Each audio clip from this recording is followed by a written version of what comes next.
This episode is brought to you by Thorn, and I have some incredible news for any of you that are in the military, first responder, or medical professions. In an effort to give back, Thorn is now offering you an ongoing 25% off each and every one of your purchases of their incredible nutritional solutions. Now, Thorn is the official supplement of CrossFit, the UFC, the Mayo Clinic, the Human Performance Project, and multiple special operations organizations. I myself have used them for several years, and that is why I brought them on as a sponsor. Some of my favorite products they have are their Multivitamin Elite, their Whey Protein, the Super EPA, and then most recently, Cinequil.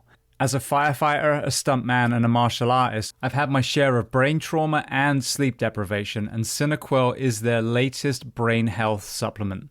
Now, to qualify for the 35% off, go to thorn.com, thorne.com.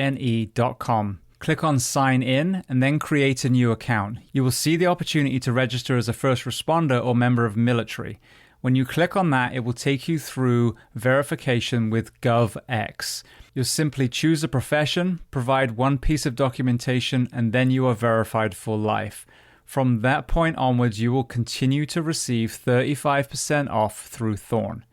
Now, for those of you who don't qualify, there is still the 10% off using the code BTS10, Behind the Shield 10, for a one-time purchase. Now, to learn more about Thorn, go to episode 323 of the Behind the Shield podcast with Joel Totoro and Wes Barnett.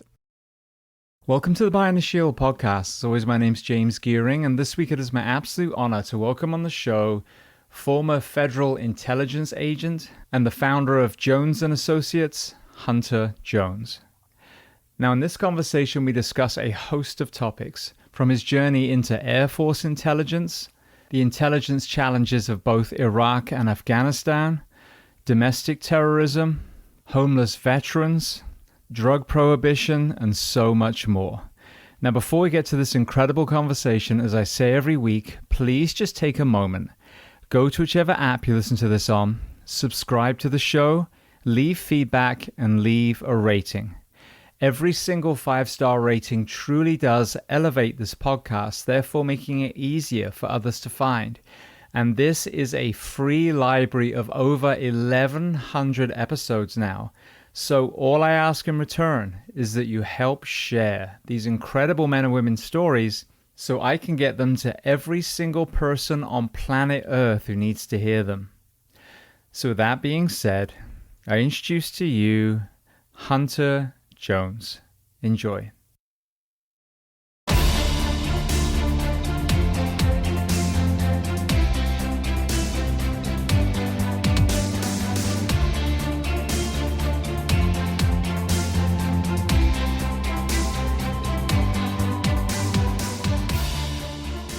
Well, Hunter, I want to start by saying two things. Firstly, thank you to our mutual friend, Jeff Engel, for making the connection. And second, I want to welcome you onto the Behind the Shield podcast today.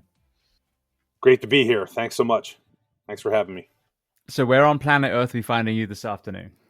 So I live right outside of Philadelphia, about 20 miles west of the city, right by Valley Forge Park, where George Washington and his cronies hung out for a little bit.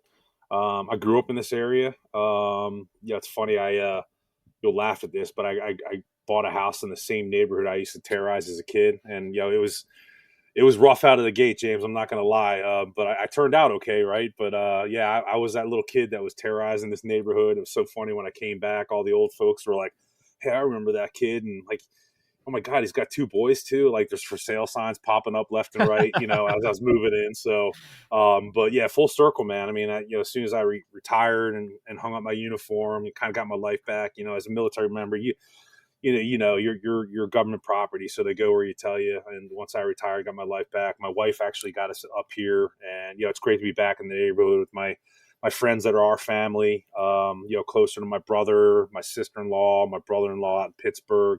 My son goes to the University of Pittsburgh, so relatively close to him. And my youngest son, who just graduated, is heading off to Rutgers to play lacrosse there. So really excited to be close to him. About an hour and 10 minutes up the road to go watch him play the game that he loves. So yeah, we're really excited.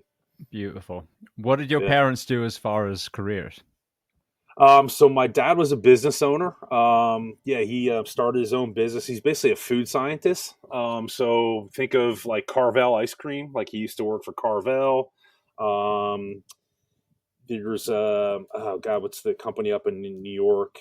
Perry's ice cream is he used to work for Perry's up there. Tom Perry, his friend from college, Michigan State. He owned Perry's ice cream, so he worked there for a little bit. They were obviously business partners. Tom Perry was actually the mayor for a little bit up there in the Buffalo area. But my dad was, and heavy in the bakery goods, custard business. Still doing it today. My brother bought the business from him few years ago, maybe less than 10 years ago. And my brother still keeps on a retainer because he's the food science geek, right? Like my brother's the business guy and my dad's the food science geek with the organic chemistry background, all that stuff. So he keeps him on retainer to keep him around to develop formulas and all that good stuff. But yeah, so that's what my dad did. And then my mother was, pretty much a full-time mom for the most part, from what I recall growing up. And then, once my brother and I got a little older, my brother's 3.5 years older than I am. She went to work for a staffing agency, to get, part-time workers at companies, so on and so forth. And she did that for quite some time, really enjoyed it, and was there for a long time. It just, once you go to a company that has great fabric, from a culture standpoint, you don't go anywhere else. And then she truly loved the owner of that company. LL Staffing Services is what it was called. And she spent, pretty much her entire working career there, until, I actually after I left the nest to go to the Naval Academy, and was there for a little bit. But yeah, that's a little bit background about my parents. And so my dad was the entrepreneur in the family. So, yep. Did you ever have any conversations with your dad about the dark side of food science? Some of these practices that are forging addiction through some of our food products? Not really. It's just interesting to talk to him about, just the market in and of itself, and just the evolution, what you're talking about of the food industry, so on and so forth. But I haven't really delved into the dark secrets, so to speak. But probably not a great conversation to have because it's probably pretty gross. But never dove into that topic with him. What was it about your upbringing that caused you to terrorize your neighborhood? I think I was just full of piss and vinegar, man. I was one of those kids that I would literally, again, this neighborhood's awesome. Like it's, back, I born in 1973, so I'm a Gen Xer guy, just wouldn't, leave the house at 8 in the morning, wouldn't come home until the lights in the street neighborhood came on, or, I hear my buddies, ringing the cowbells for them to come home for dinner. And, all my buddies would, be leaving, and I'd be like, okay, I guess it's time to go, So I was just that kid that was always outside, just, doing what boys do, with other boys, just causing trouble and mischief, and not anything crazy, but just hellions on wheels. That's what we did. A couple broken bones there, some scraps, some fights at the t-ball, the football field, and all that good stuff. Just being boys being boys, right? Just yeah. So it's just that kind of had that reputation of just kind of causing chaos in the neighborhood. But that's what boys do, right? Absolutely. Yeah. Well, you mentioned a couple of sports. What kind of sports were you playing through the school years?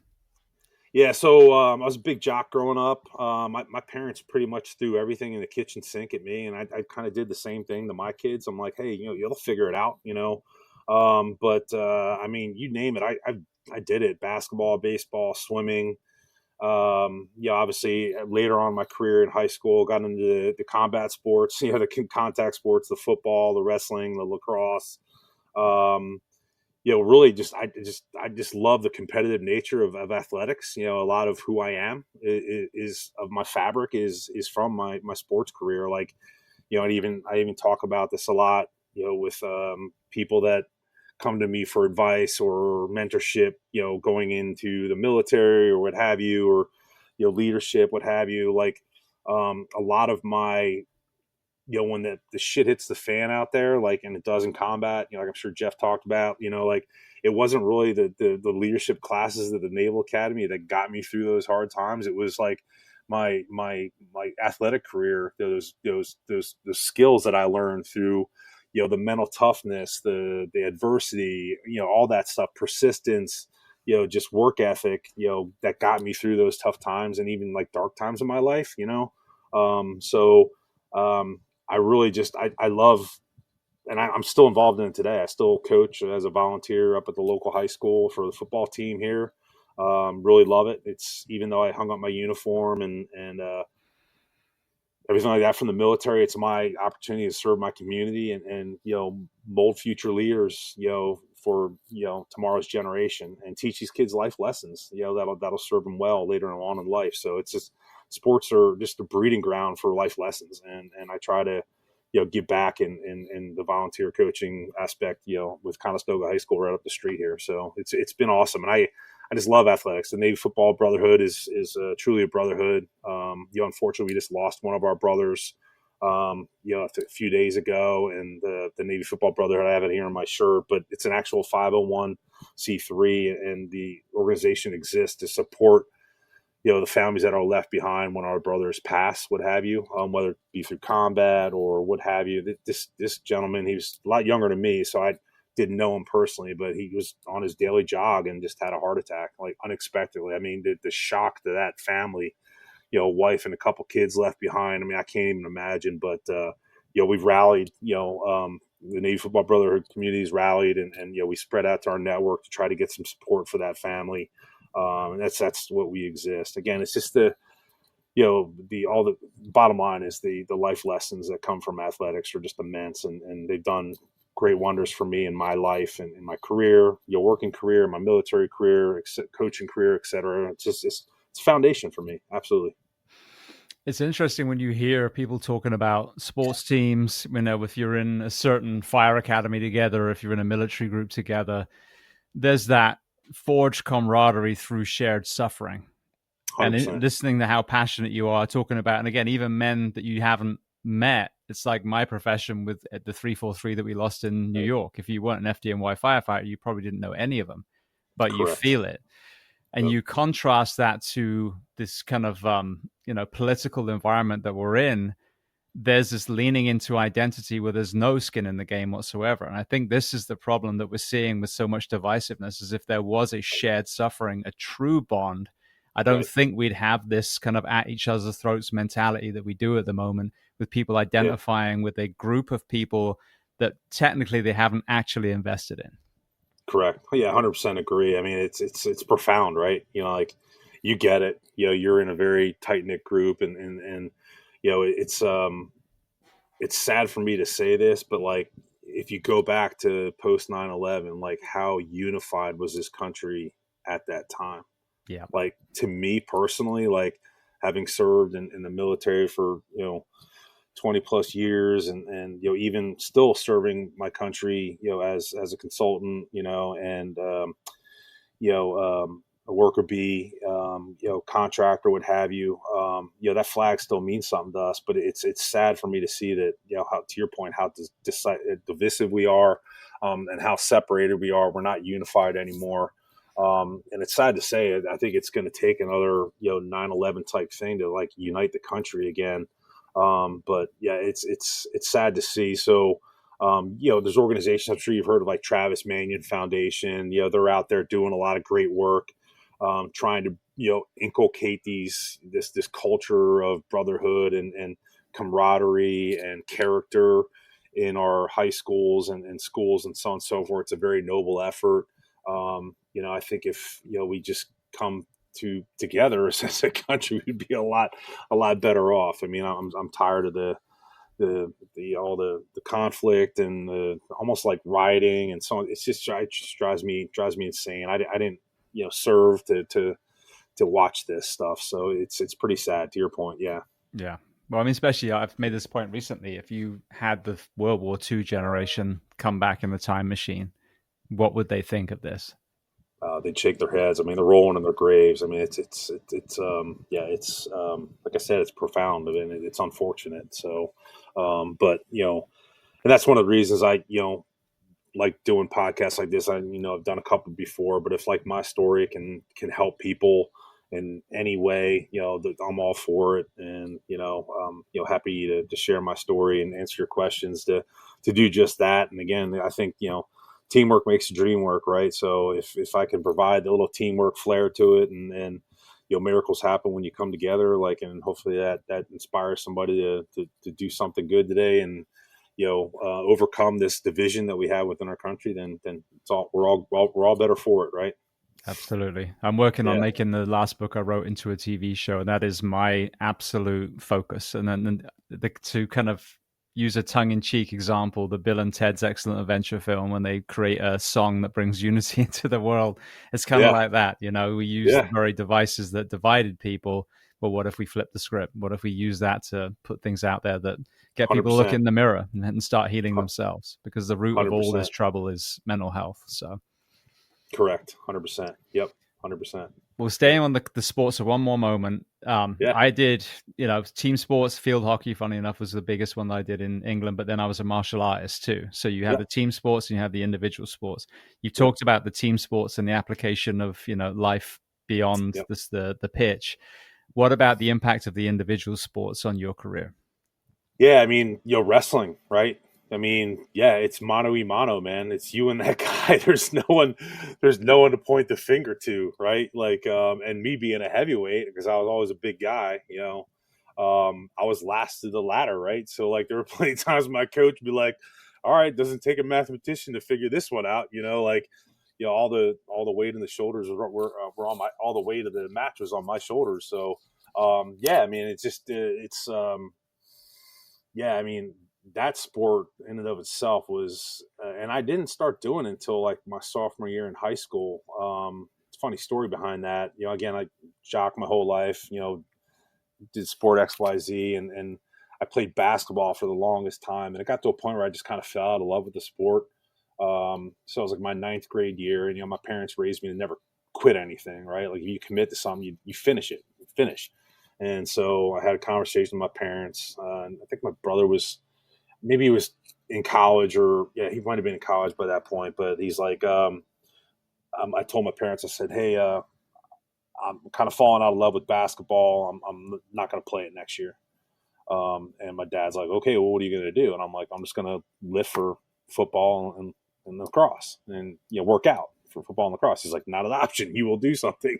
So I had to figure it out. It's funny. I used to make fun of the wrestlers, but I went out and tried it, and I'm like, this is pretty cool. You can actually hurt people and get away with it, So I really enjoyed it. Again, it's the work ethic, the drive, the persistence, just the mental toughness, right?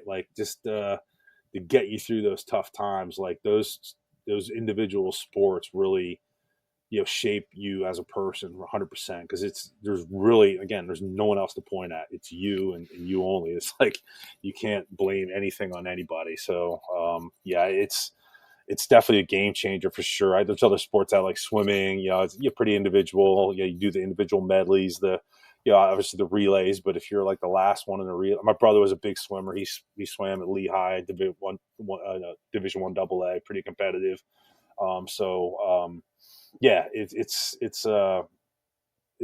definitely an arrow. I call it an arrow in a quiver for sure. Playing those individual sports, for life, 100%. Yeah, absolutely. It's interesting, even from the coach's perspective, the psychologist's perspective. If you look at multi-sport athletes, when we're young, you avoid burnout, you avoid repetitive injuries. I mean, all these things. But 100%. You can be on a team and constantly blame other people. But as you know, when you're on a mat, you can blame whoever you want, but you were the one that lost. And I think there's Correct. a lot of humility forged in individual sports. Yeah, 100%, 100%. I would talk about my brother for a second, because he's kind of a hero in my mind. But phenomenal swimmer. Probably could have gone. He could have gone to the Olympics, but he didn't want to grow gills and all that stuff. He was phenomenal.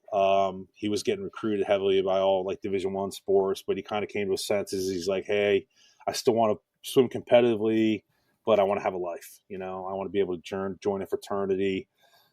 I know from playing Division I football, like it's a job, and Division I anything is a job. And I told my younger son that, what to expect, so on and so forth, because he's going to go play at Rutgers. But so my brother, thankfully knew that he didn't want to do that. He wanted to have a life. He still swam competitively, won AA, Lehigh.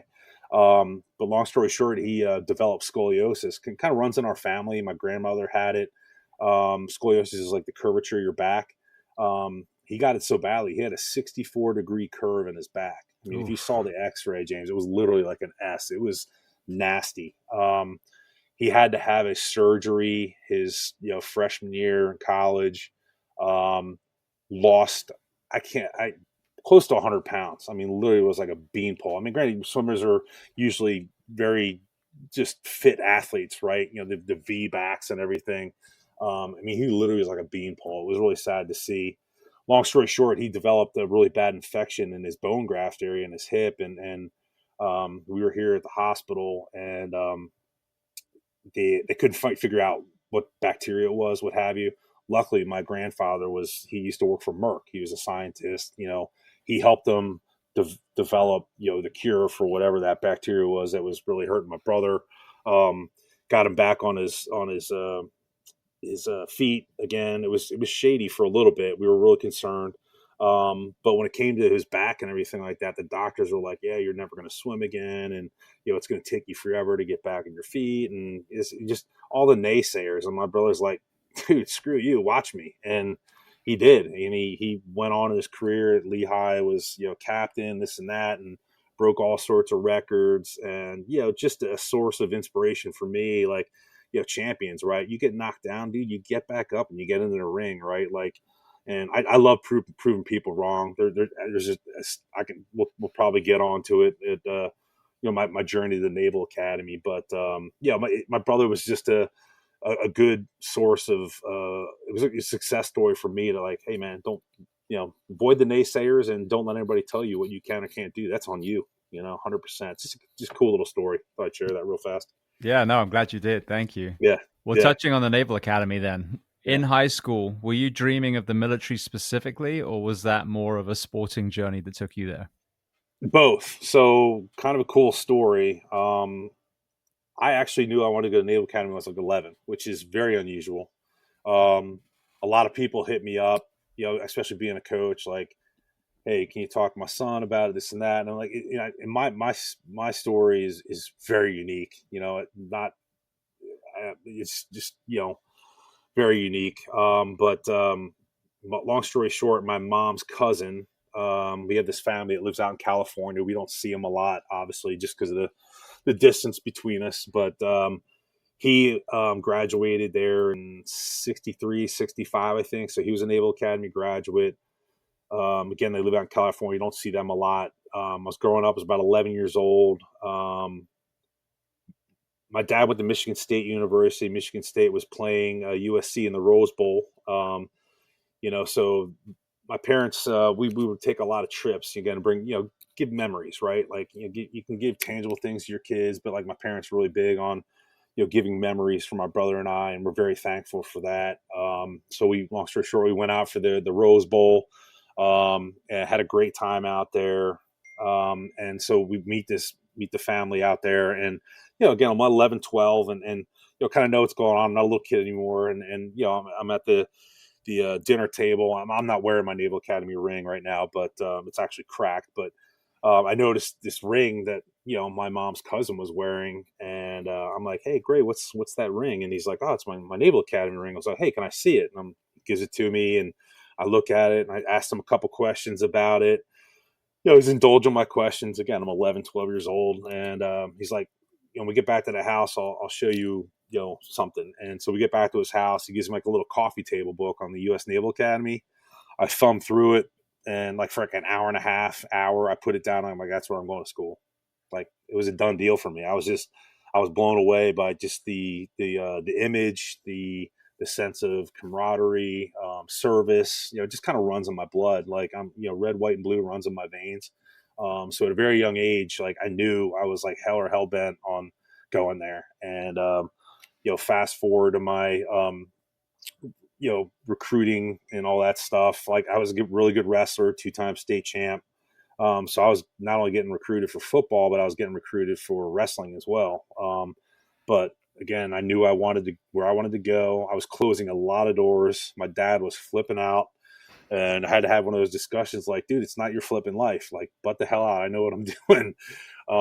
And I really leaned in heavily, and it's just, this kind of goes to like taking responsibility and ownership of your own life and your own, you know, chart in life. And, I played for Malvern Prep here, which is jock school, pretty good in football, ice hockey, lacrosse, baseball.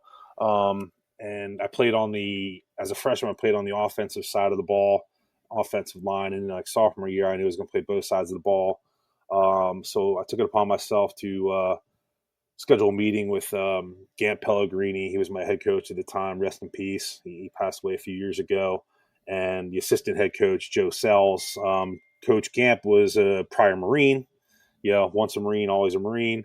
And Joe Sells was an Army guy. He was in Vietnam. So I scheduled his meeting with him, and I basically told him, I said, Coach, I want to play football at the Naval Academy. You want me to eat lima beans? I'll eat lima beans. Tell me what to do.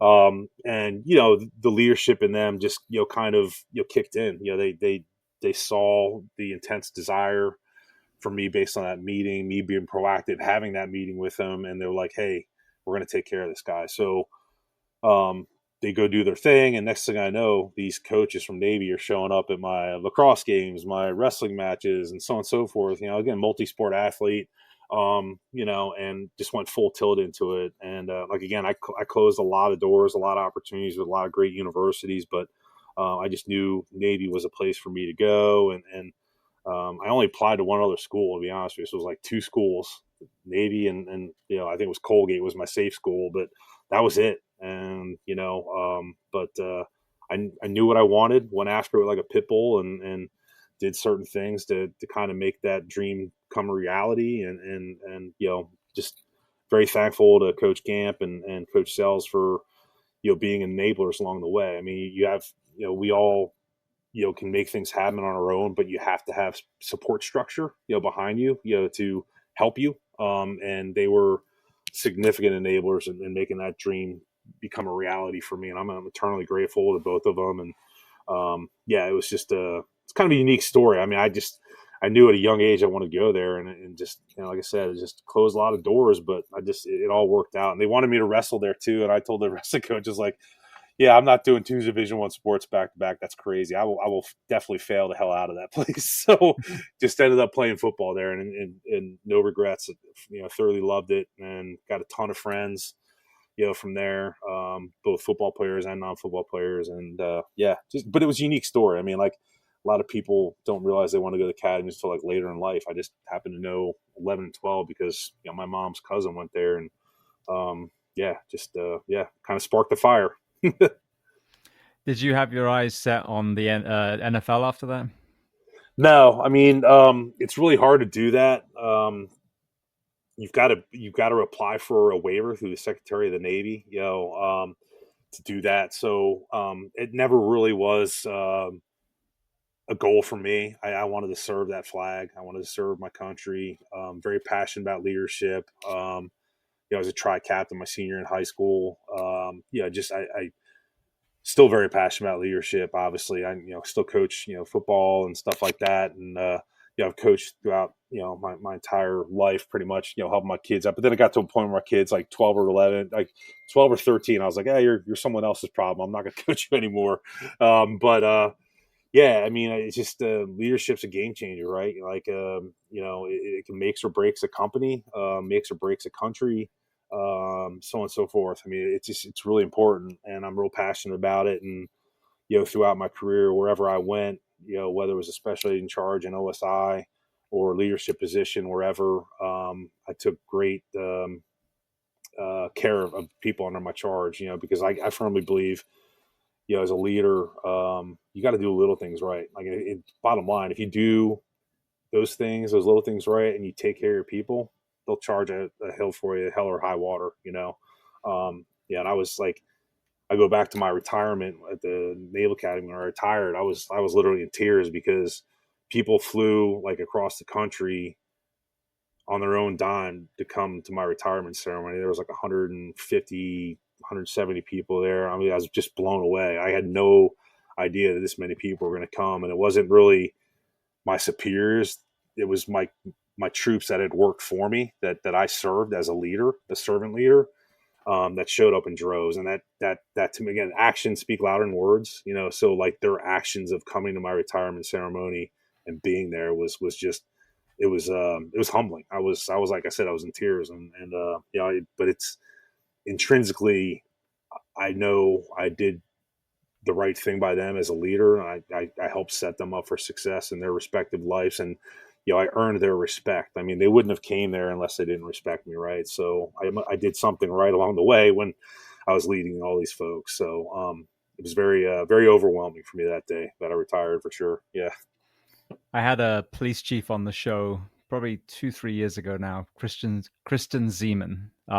And what caught my eye was her retirement party, and it was an entire like parade, not that she had put on, that Right. all her departments showed up to show their respect. And I agree, Yep. we all know those guys as well that have the retirement party and no one shows up because they were Yep. dicks. So, Right. Story about that, my retirement, like, so I had one of my former troops like basically run the whole retirement thing, because where was I at the time? I was down in Florida. Yeah, I was down in Florida still, and so he was up in the DC area, so I kind of made him my point man for pulling everything together and all that stuff, and getting the cake and this and that and all this stuff, my shadow box. And so I just told him, I said, hey, just save all the receipts, whatever, I'll set up with you afterwards. So, all right, yeah, no problem, boss. So we do the retirement. I had no prepared speech. I just kind of spoke from the heart at the end, and just, you know, really just laid it all out there. And then go to the reception, had a great time, and I go up to him afterwards. I was like, hey, you know, Vato, what's the damage?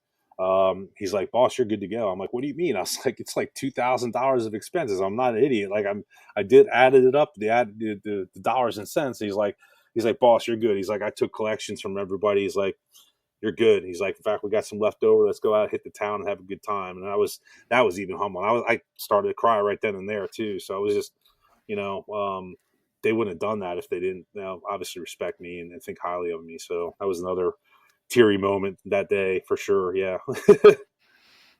why is it, do you think, that in first responder agencies, in some first responder agencies, in military units, in, as we touched on, you know, states, even nations, that humility and the servant leader doesn't seem to be revered? That, you know, ego, narcissism seems to almost be celebrated at the moment. It's a good question, because I think it's just, you know, people like us we're not, you know, we're humble. We're not chest beaters, right? Like, so it's not like, look at me, you know, you just silent warriors, I guess. You know, I guess funny thing you touch on that, because after my retirement ceremony, my sister-in-law, who I've known throughout my entire military career, you know, comes up to me and she's bawling, and she's like, Hunter, I had no idea you did all that stuff. And I'm like, well, I don't chest beat. I'm a humble guy. I'm an offensive lineman. I get in the trench and I do work, and I don't look for credit, you know, like that's just what I do, you know? But yeah, the officiating, the presiding officer at my retirement was actually, still a very good friend of mine. He's the U.S. Marshal for the Eastern District of Pennsylvania. So he is relatively close to me, but he was very pivotal in getting me into OSI out of the Naval Academy, because coming out of the Naval Academy, cross commissioning into the Air Force in and of itself is very, and that's probably another story we can touch on, but it's very hard to do. But I did my thing, Pitbull, did my due diligence, you know, so on and so forth. And lo and behold, he came to interview me to get into OSI, and you know, he got me in, and you know, he was obviously a mentor of mine throughout my entire career, and you know, it was great to have him be the presiding officer at my retirement, and you know, it was just it was a really, really, really great day. You know, that I mean, if I can go ahead and talk about that story if you want, like Yeah, how, let's get to yeah, the intelligence side. yeah. So the so crossing over to the Air Force from the Naval Academy, in my case, I went to prep school for a year up in Newport, Rhode Island. So the Navy looks at it like, hey, we just put you through school for 5 years. Why do you want to leave? Well, you got to have a pretty compelling story to do that, to allow them to let you do it. My senior in high school, I did like a internship, local police department. I gravitated to the teamwork aspect of the police department, working together, homicide units, so on and so forth. It was just really cool, and type A type people. So I kind of gravitated to that. So fast forward, NCIS, I'm sure you know the TV show. They obviously have an office on base there at the Naval Academy. So I go there again proactively. I'm a pit bull. I'm like, hey, this is what I want to do. Knock on their door. Like, I think it was like my junior year. Ended up talking to them for like 3 hours, and they're like, hey, give us a call when you get out. Like, love to have you join us. I'm like, what do you mean when I get out of the Navy? And they're like, well, we can't bring you straight in as a active duty military guy. We're an all civilian, federal agency. I was like, oh my God. I was like, I just wasted 3 hours of my time with you people. I was like, I don't have a lot of time as a Division I athlete here. They didn't Yeah. say that on the damn TV show. Yeah. I'm like, man. And so I was like, all right, that's out. Then I knew the Army had, CID, Criminal Investigations Division. When my dad was Army, he's like, you go to Army, I'll break your legs. I was like, okay, that's out, And then I started looking, hey, this Air Force has to have some sort of agency. And I stumbled across OSI, and that's when I decided to, venture and go after the cross commissioning in the Air Force. So going into your senior year, they gather all the classes in the alumni hall. So it was a whole senior class, superintendent speaks, commandant speaks, and they said, hey, if anybody's interested in transferring to the Army or the Air Force, come down here, meet with the lieutenant colonels from the Army and the Air Force down here. So I go down to the basketball court, and there's like 100 guys that want to, like, guys and gals that want to, transfer into the Air Force. Like, and I'm like, oh my God. And like, it's competitive. And I'm like, man, there's no way I'm going to be able to compete with all these smart people. I wasn't lighting up the classroom, right? Like, I was playing a Division I sport, was a job in and of itself. I mean, I did okay, 281 out of there, I think, but I wasn't like lighting it up with A's or anything like that. So they have a meeting, subsequent meeting. Lieutenant Colonel has a meeting, says, hey, we're going to meet here. About, I don't know, 20 people dropped off. So he does this a couple times. So by the third time, hey, let's just see who's, really, passionate about this. We'll come to all these meetings. It's kind of, natural weeding out process. So it finally got to like the third iteration of this. It slimmed down to about 60, 65 people. He gets up there and he's like, all right, all you guys have any aspirations of flying to the Air Force? He's like, you might as well leave right now because it ain't happening. And that cleared out about half the room. So I was like 33, 35 people. And I looked around. I'm like, all right, I might be able to compete with these people.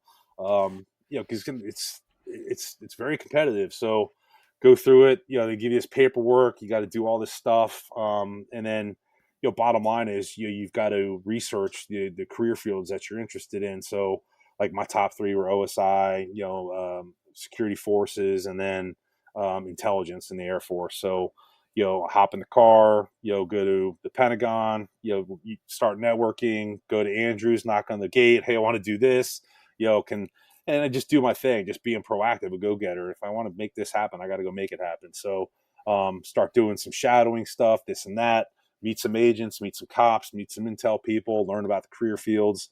And so 35 of us ended up going to like a interview / murder board, I'll call it. There was 3 out of the 4 services represented. So you had every service there represented except the Army. So there's like no BS in anybody. There's lieutenant colonels in there. There's colonels. There's majors. I mean, you're not BSing anybody. And, so they basically go down, hey, like your top 3, hey, OSI, tell me about OSI. What would you be doing as an OSI and agent? What would you be doing as security forces, intel? Like, if you didn't know your stuff, you were out. Like, okay, this guy's not serious or gal's not serious about it. And so, you had to, do your due diligence and be able to answer those type of questions. So out of the 35 people that got interviewed, I think 6 of us got the thumbs up for the cross commission into the Air Force.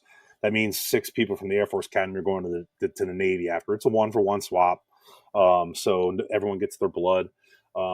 So there was a period of time where, so fast forward a little bit, service selection, all my senior buddies are going to, it's called service selection night. You go pick your ship or Marine Air or whatever you're going to be doing, SEALs, whatever. I knew I was going to the Air Force at that point, but I had no idea what career field I was going into. I was in this period of 2-3 months where I had no idea. I'm going to the Air Force, but I have no idea what I'm going to be doing in the Air Force.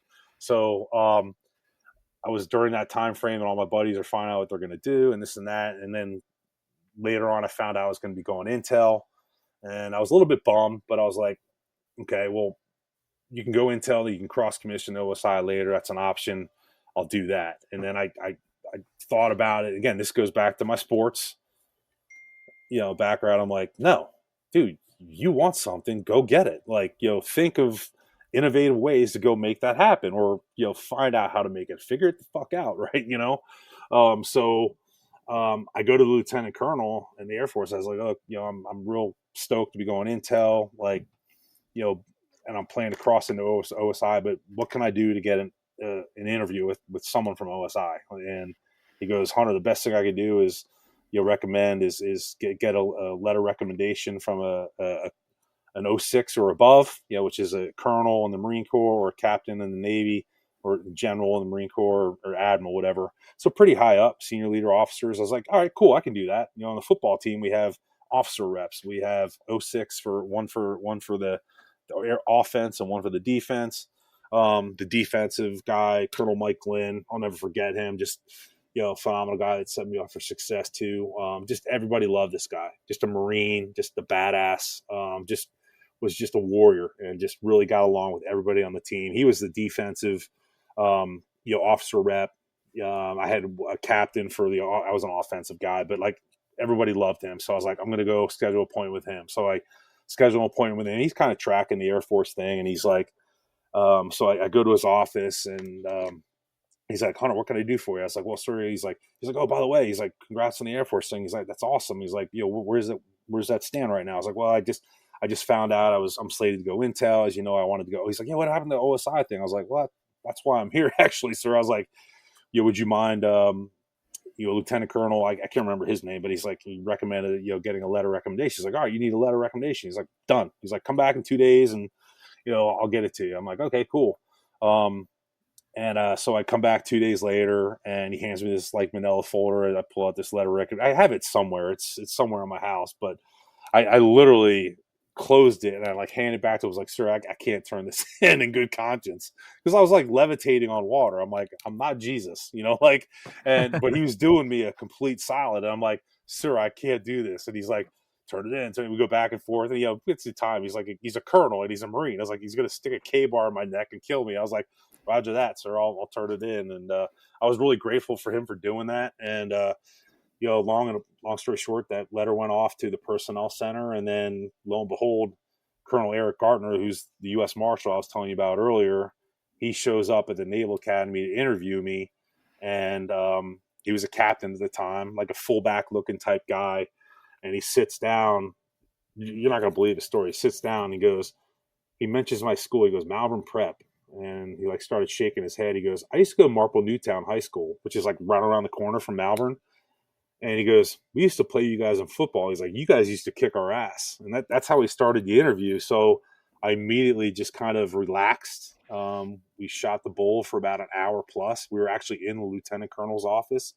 And he knocked on the door. Hey, you done? Yeah, we are now. He gives me his card and says, hey, I really like what I see in here. He's like, I'll give you a call, within a week or two, and I'll let you know. Love to get you on board. And I'm like, hey, great. Thanks for your time. And I go back to my room, and later that night, or a little bit after that, like a half hour, I get back to my room.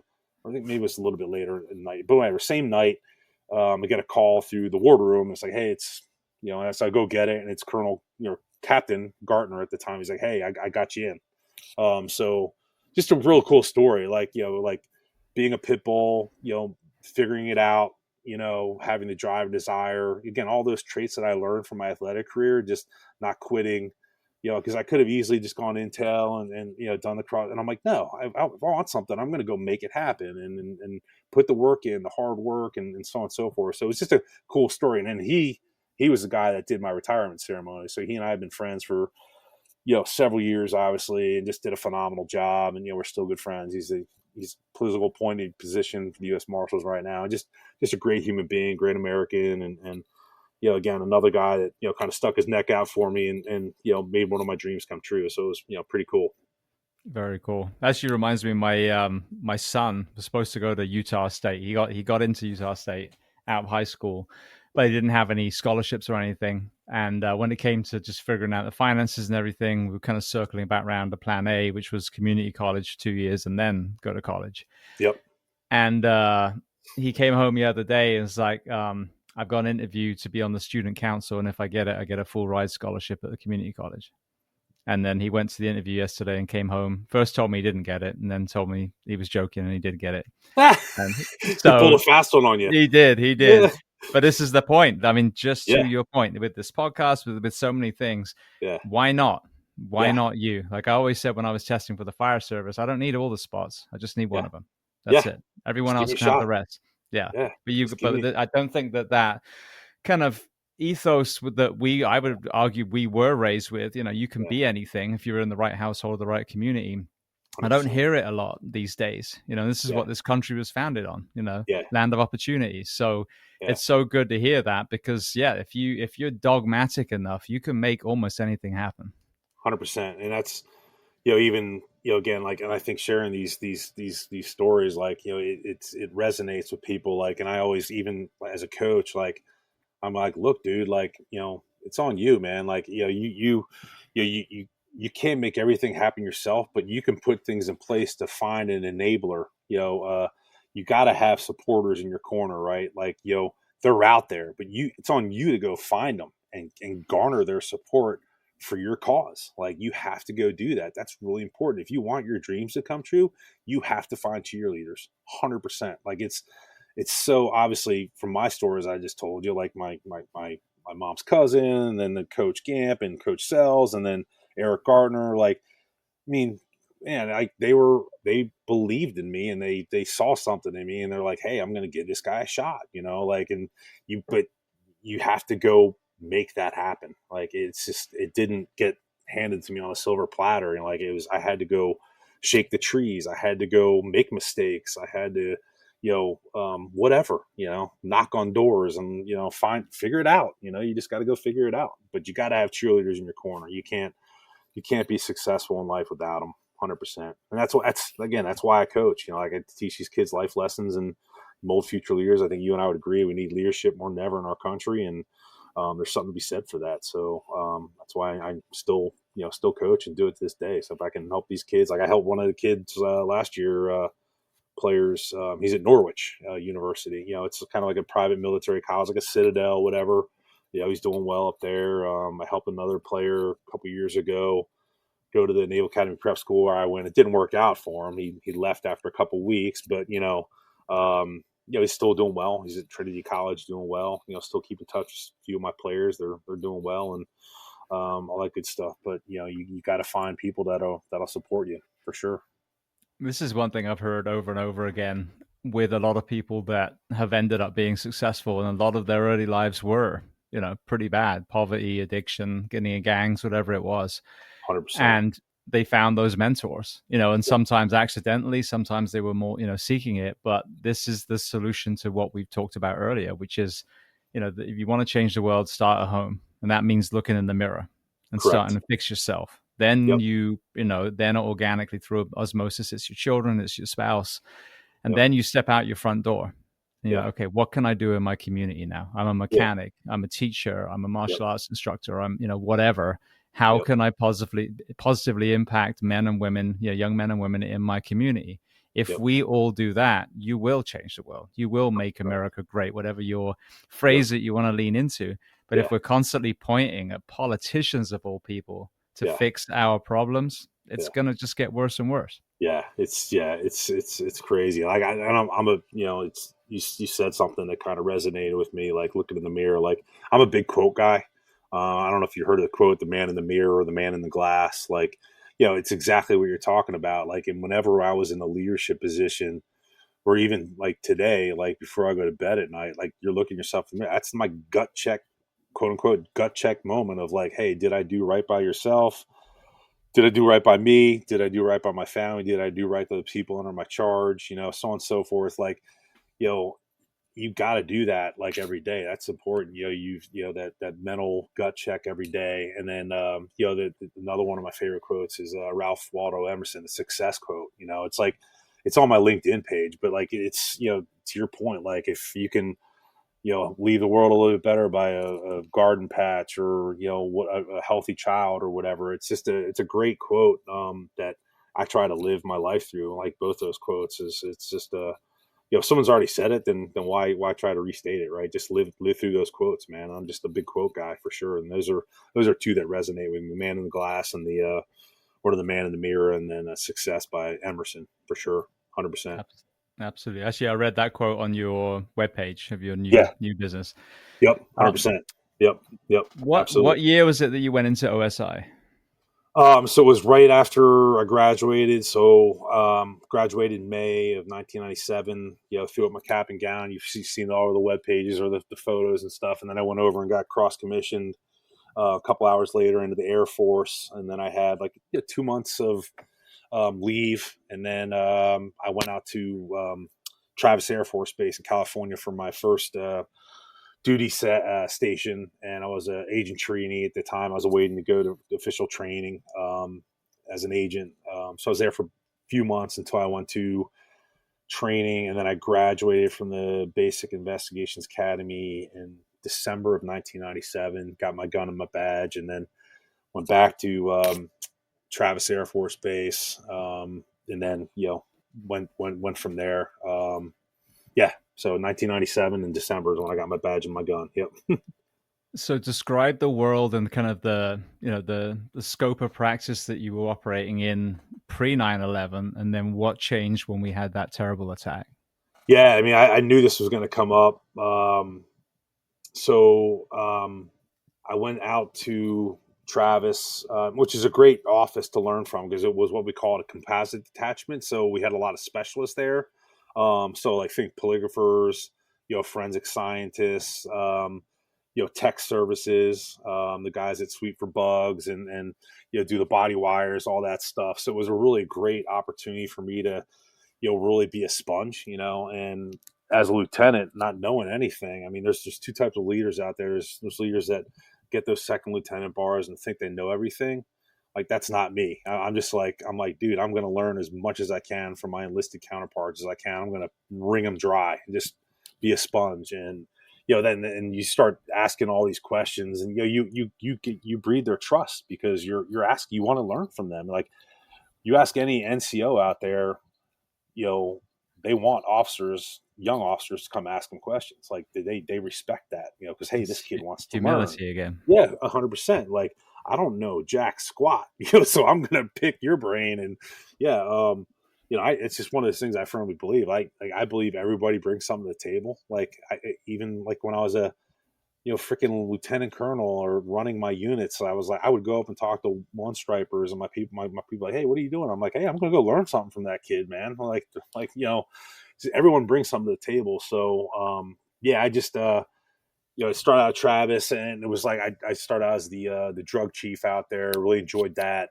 the counter drug mission, doing a lot of buys, staying up late, doing the bars thing, this and that, and then working with our local counterparts to, bring down the suppliers that are pilfering drugs to our active duty populations on our base out there. And then I went over to did the counterintelligence branch chief because the branch really wasn't doing much out there. And my lieutenant colonel boss pulled me in. He's like, I need you to put a foot in the ass of that branch back there. I was like, okay, I can do that, and then, really enjoyed that. And then I went my next tour out to Germany to be a counter-espionage case officer, which is really cool.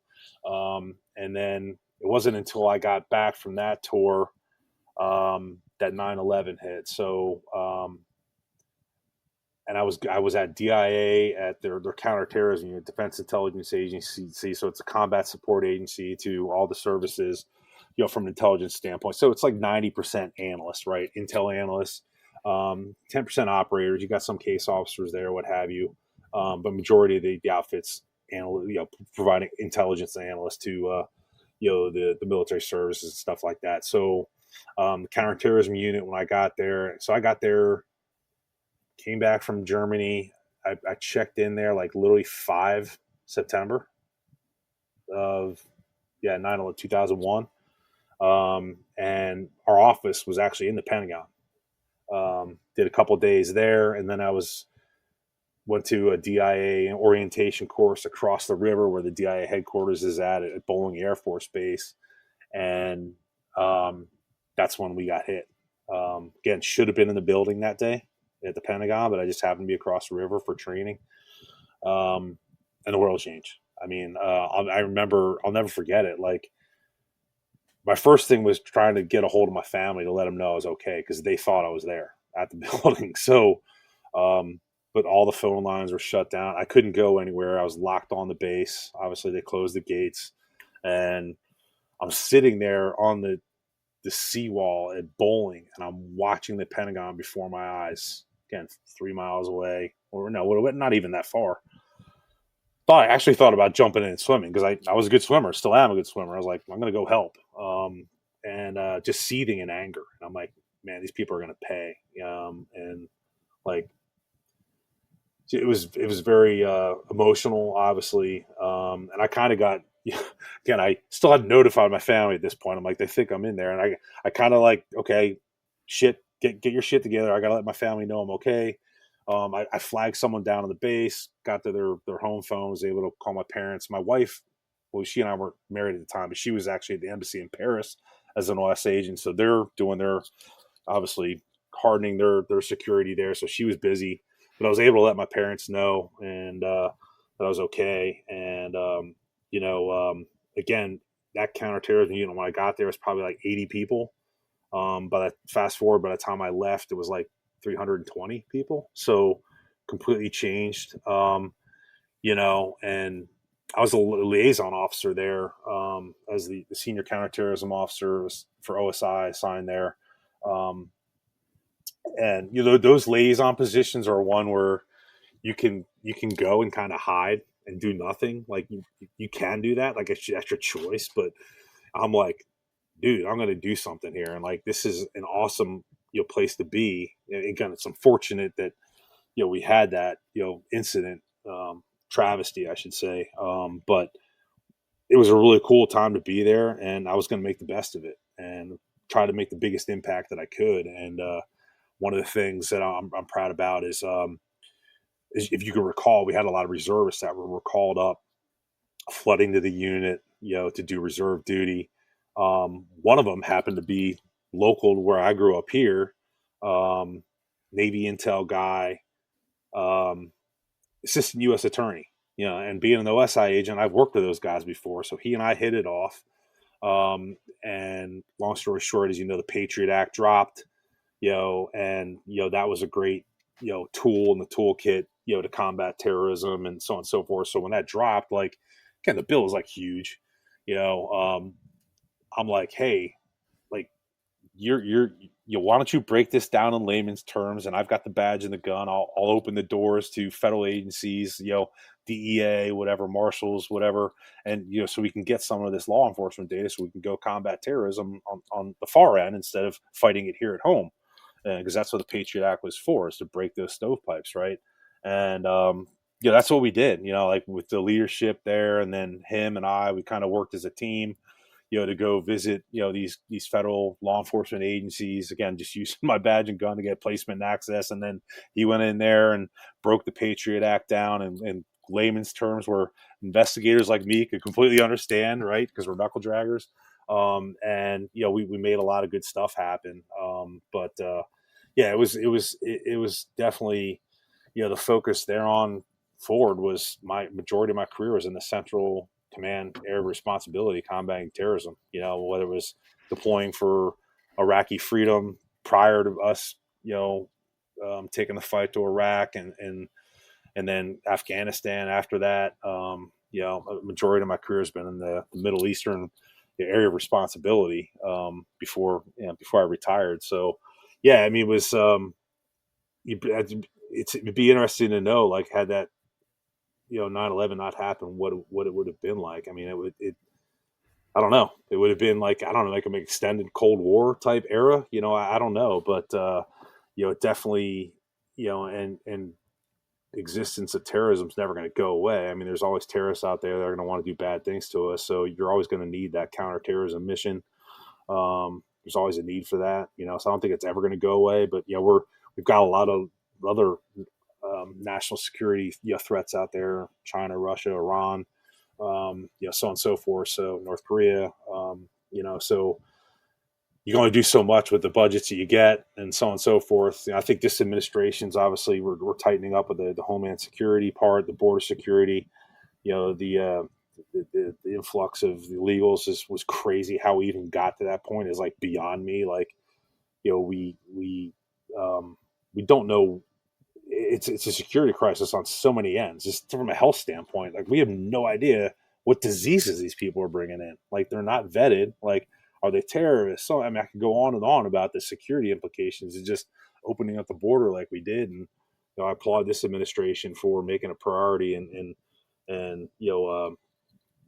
fixing it. Because it needed to be done for sure, 100%. Going back to the Patriot Act first, Yep. You hear obviously the applications to create more information so that you can be proactive and try and stop some of these things happening before they do. Right. But at the same time, there's other conversations about government overreach with that. You are Right. boots on the ground. Talk to me about pros, cons, the spectrum from the act specifically.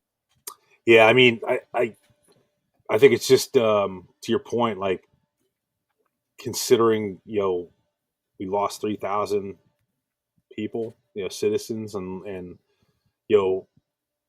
some people were, you in the secure. I'm a security subject matter expert, so I think when the shit hits the fan, like, the general populace is more apt to look the other way when it comes to your civil liberties, what have you, and security becomes the paramount priority, right? But as time wanes, and I trust me, there's still a lot of terrorist attacks that are getting caught, but the general public has no idea about. And there's obvious reasons for that. I was privy to a lot of that stuff, but bottom line is the general populace doesn't know about it, so they just go about their daily day. But you gotta give the warriors at the tip of the spear the tools that they need to do their job. I think there's to your point, there's a fine line between civil liberties and privacy and so on and so forth. But I've always been of the adage, like, dude, if the CIA or whatever, the NSA wants to bug my house, go for it. You're wasting your freaking time. Like, I'm just like, but I know that they don't do that because they have bigger fish to fry, and they're focused on other, no kidding, threats. It's people that usually aren't in the know that cause this uproar about the privacy and security, this and that. So, yeah, I mean, it's an interesting dynamic, and you got to walk a fine line, right? But me being in the trenches at the tip of the spear, knowing what I know, I'm like, you got to give the guys in the trenches where I used to be, like, the tools in the toolkit to get the job done, to keep the nation safe and then get the mission done. So, the more arrows in your quiver you have to get your job done, then by all means, that's just kind of my. I'm not saying, like, we should have widespread surveillance. Of course, you got to walk the fine line, but we can't handcuff our operators. Like, I'll give you an example. When I was at SOCCENT, so I had retired, hung on my uniform at CENTCOM. I went to Booz Allen Hamilton, which is a contractor, as you know. I went across the street to Special Operations Command Central. So we were the theater Special Operations Command that was taking the fight to ISIS in the Middle East at the time. So I was there 2015 to late 2018. So almost 4 years. We're taking the fight to ISIS. And I don't want to get political on this, but, like, facts are facts, So when I retired, Obama administration was still in office. When it comes to special operations, you have a VISE, AID, and AAA. A VISE aid, and accompany. So those are the three things that our special operators go forward and say, like, help, local forces, combat, terrorism, whatever, like the Peshmerga and stuff like that in the Middle East. So that accompany out of the AAA, advise, aid, and accompany, is a game changer. Like, so the Obama administration, we were only aiding and advising, the operators that were taking the fight to ISIS at the tip of the spear, like our host nation counterparts, et cetera, our indigenous forces in which we were working with to crush ISIS. So we only had those two we were bringing to bear. The accompany portion, we weren't. So when we came to combat missions, our special operators were not going shoulder to shoulder with them to take the fight to ISIS. That's a game changer, man. Fast forward, Trump comes into the office. He basically took the handcuffs off. So he told the generals, like, you do what you got to do. Like, so we got that accompany. So we got all three of them now. So our operators were able to go out there and, firsthand, stand shoulder to shoulder with them, combating these terrorists. And just from a mentality standpoint, like your counterparts, that it brings a spirit of like camaraderie and bravado. And you're like, dude, I got the Americans with me. Like, I'm going to go crush some stuff, and it was a complete game changer for us. And after that happened, in addition to some other policy limitations that we had, we were able to crush ISIS in like 6 months. Like, it was gone, so just because of a couple policy changes. So, there's just a difference in mentality when it comes to the political atmosphere. But like, my bottom line is, like, we can't limit the options and the tools in the toolkit for our operators out there, whether it be law enforcement, firefighters, military, et cetera, et cetera. We need to give them the tools or the training to get the job done. Like, and if we don't, we're handcuffing them. And I experienced that firsthand at SOCCENT. I was like, what are we doing? And then, like, the administration came in, and we just decimated them in like 5-6 months. It was like a game changer, 100%. You mentioned deploying to Iraq before the actual invasion. Now, retrospectively, a lot of veterans are looking back and saying, well, some of the things that we were told, the reasons that we went out, didn't end up to be true. Yeah. Right. So again, I'm just James Gearing, a firefighter sitting in front of a laptop right now. You're the expert. Talk to me about that whole conversation. Yeah, a lot of people have... so I went out there to Al Udeid Air Base. That's the air base that was just taking some, like the Iranians were trying to hit us at Al Udeid in Qatar. So that's where I went. And that was, the biggest airfield in the AOR to for us to, the shock and awe campaign, the bombing campaign, for the Iraqi freedom. So that's where I was at. So I was there a couple months. I got there in January, and then we hit Iraq in March. And I was there until about July, but I had to help a lot of guys go in and out of Iraq, and stuff like that. But to answer your question, in hindsight, and we're terrible at this. We didn't know the Berlin Wall was falling down until the bricks were hitting us on the head, right? Like, and a lot of people talk about this, and Iraq's no different. Like, at the time, I was all about it. And again, me just being a football guy and a warrior, I was like, I volunteered for both my combat deployments. I'm like, put me in, coach. Like, I didn't get told. I volunteered for both of them. I was like, I want in, put me in. But knowing what I know now, as brutal as Saddam Hussein was out there, he kept everyone in check, man. So I don't think it was in our best interest to take him out. It created a huge power vacuum. I'm sure you've heard people tell you the same thing. It birthed ISIS, right? Like, because we took out Saddam Hussein, we created a terror organization. It's crazy, but it's true. We created this huge power vacuum there. And again, he was brutal, but strategically, from the grand scheme of things, from a national strategic perspective, it's probably best we just didn't go in there and do that, for that very reason, because we created a power vacuum, created a whole new ball of wax, I lost friends in Iraqi freedom. I lost one of my troops, literally one of my troops.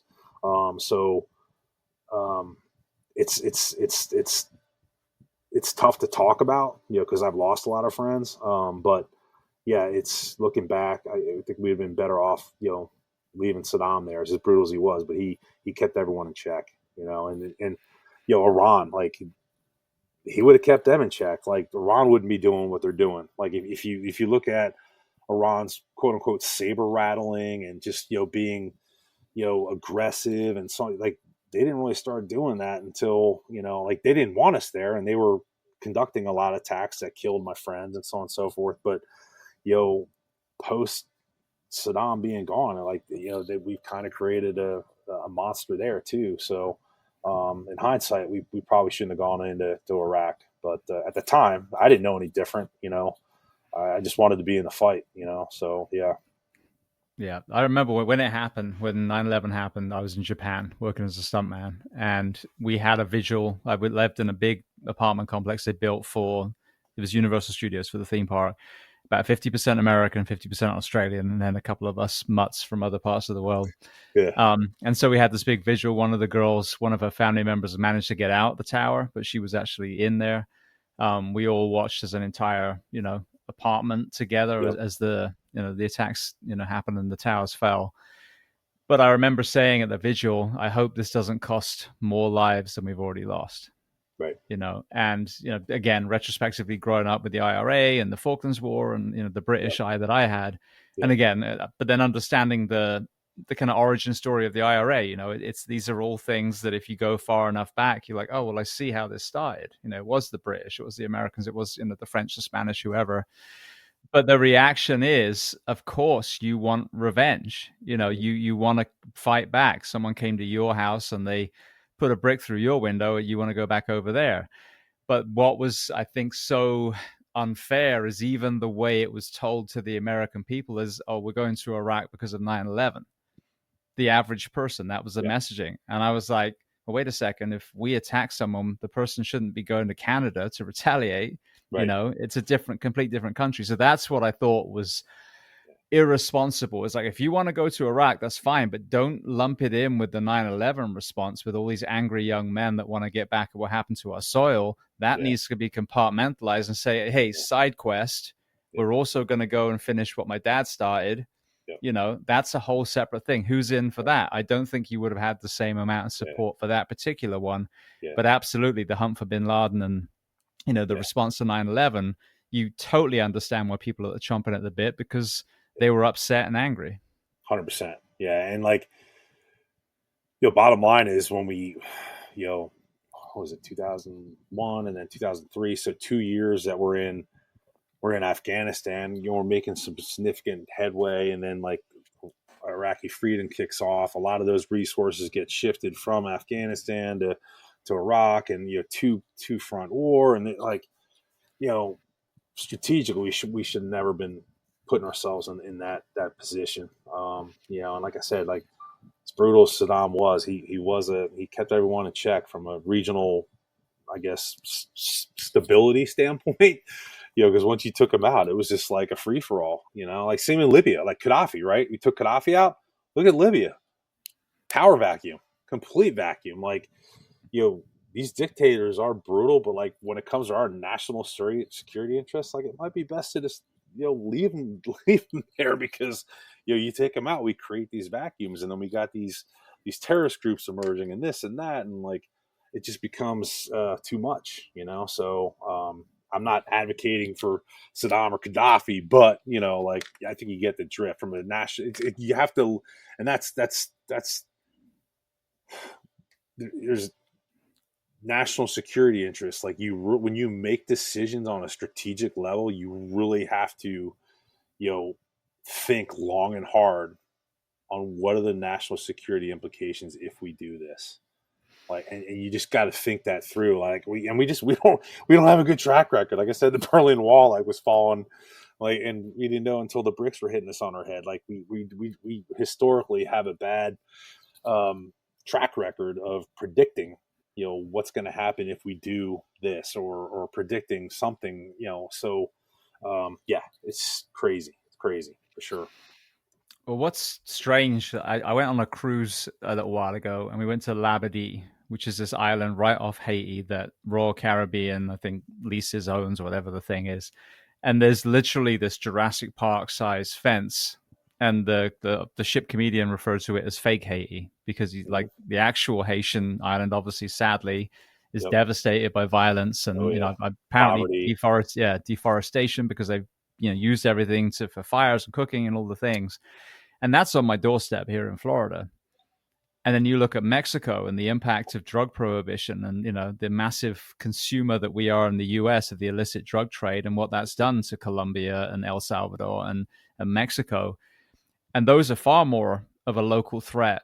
And I don't understand why these resources aren't put into reverse engineering, why we're creating that level of crime on our doorstep rather than, as you said, thousands of miles away, destabilizing a nation in the Middle East. Right. 100%. Yeah. Valid.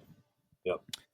So with Iraq, I've heard the same exact thing that you have just kind of said yourself. As far as a lot of our warriors, they were like, including some of the Afghani people I had on the show, we would we were almost to the point where we were going to overthrow the Taliban, and then all the support went out to Iraq instead. I've also heard, as far as the intelligence point of view, that there was a woeful lack of understanding of the tribalism and the cultures, and that put a lot of our people on the back foot too. So from an intelligence point of view, again, talk to me about Afghanistan now.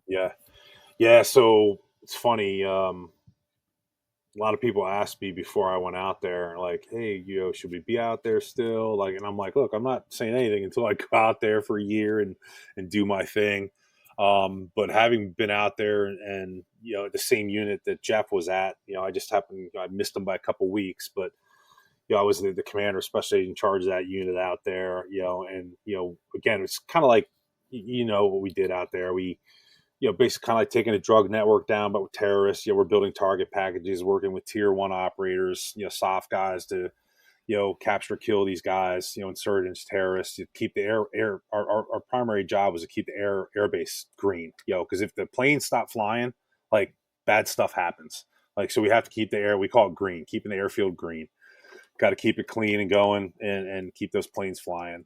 So that was our job at our unit out there, to mitigate all the attacks, whether outside IEDs or mortars coming in, and basically just finding all those bad guys that are doing all that stuff to keep the airfield green. So noble mission, awesome, dangerous, had a lot of close calls out there. But we were providing the informant network, in conjunction with all the other intelligence disciplines out there. You got your all your intelligence, signals intelligence, imagery, this and that. We're providing the human intelligence aspect, to that, intelligence fusion to find, hey, insurgent terrorist is going to be here, this date, time, location. And then we give that target package to a direct action unit, and they go execute it. So we ran a lot of informants in our unit, out in the local populace. And I, even as a commander, I was running like very high level guys, and I would say out of the very high level guys that I was, working with, and my people that were working for me, they were working like the other sources out there that, at the lower level, what have you. I was like working more like the government level guys, obviously. But yeah, to your point, it's just, there's I probably, out of all the sources we have in our books, maybe a couple of them that flag of Afghanistan meant something to them. Other than that, it was all tribes, family, and money. That's it. So there's really no sense of nationalism out there.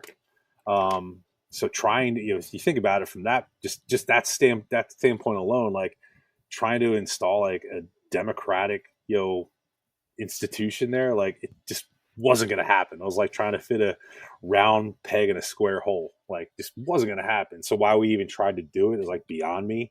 So I left there after my year. Again, gratifying job. You see the fruits of your labor every day when you capture a guy, you further exploit the network, go capture some more dudes, or suppress an insider attack on the base, this and that. Gratifying. You see the fruits of your labor every day, and my team was absolutely phenomenal. Certainly nothing I did. I just kind of led the vision and, took care of my guys, and they made it all happen. Like, we got all sorts of awards, did great stuff out there. But when I got on the plane to come back, and I'm like, yeah, we shouldn't be here any longer. Like why we've been here as long as we have is beyond me. Like, fast forward to the withdrawal, like that was a complete debacle. Like I was infuriated on how that all went down. I was like, and a lot of my counterparts who served in Afghanistan with me they share the same sentiment. I'm sure you've talked to several guys like Jeff, he and I've talked about it, like it's infuriating how it all went down. It shouldn't have gone down the way it did. Granted, we need to get the heck out of there, but there's a smart way to do it. We did not do that. We did it the wrong way. So left a lot of people high and dry. Just, it was all bad how we left there. Needed to be done, but we needed to do it a much more methodical manner, and it didn't go down the way it should have. We had a plan in place, and it was just basically aborted, and the administration did their thing, and it was a complete disaster. That's kind of my thoughts on Afghanistan. We never should have been there as long as we were. Once we obtained our objectives,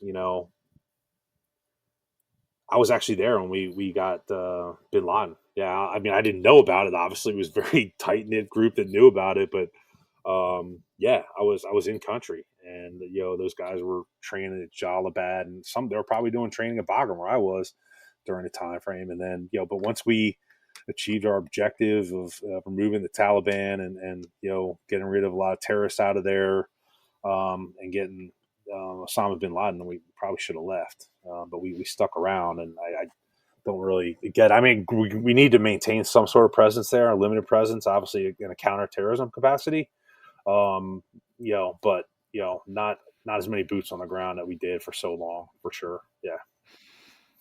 I've listened to so many people. I've had hundreds of veterans on here now from that particular conflict, and the moral injury that comes from either being told there were WMDs and all these other things in Iraq, or whether it was Afghanistan and the way the withdrawal happened and all their allies that we left behind that were beheaded and the families murdered, just brutal. So when you look at this generation of warfighters that came home, unlike Vietnam, which again, you talk about moral injury, those poor men and women that were spat on and pissed on and all these things when they come back, compare that to World War II, which even if they didn't have the ticker tape parades, a lot of them didn't, they just came back. They were still honored for what they did. The Sure. US was still proud of them. Yep. And then you compare and contrast Vietnam, which was the opposite. Yep. And then you had this generation, which really, they came home, they were, there was almost like that virtue signaling of, us being proud. But the reality was our actions didn't mirror that, because we allowed certain people in, government positions to ultimately betray our men and women in uniform and, why they were sent there. So right. I think it's imperative that we take care of that generation of people, because we asked them to do one thing. They lost people. Yep. They might have even ended up, killing innocent civilians in whatever actions they were doing. They come home and then we're like, oh yeah, and by the way, actually we lied about X, Y, and Z, or we shouldn't have been there for as long as we were. So I think this is an important conversation, because we can't roll time back, but we can damn well learn from our mistakes and make sure it doesn't happen in the next conflict. God forbid we have another one. Yeah, correct. I mean, when I left Afghanistan, I was like, this country doesn't deserve another drop of American blood. Again, it goes back to the national security interests. Like, you really have to, our strategic leaders, presidential, all the cabinet, they really need to, think, about the national strategic implications of every decision that they make, and really think it out. Because it's a fine line. You make, the wrong strategic decision, there's huge implications, for sure. And I think you're kind of dovetailing into, like, now that,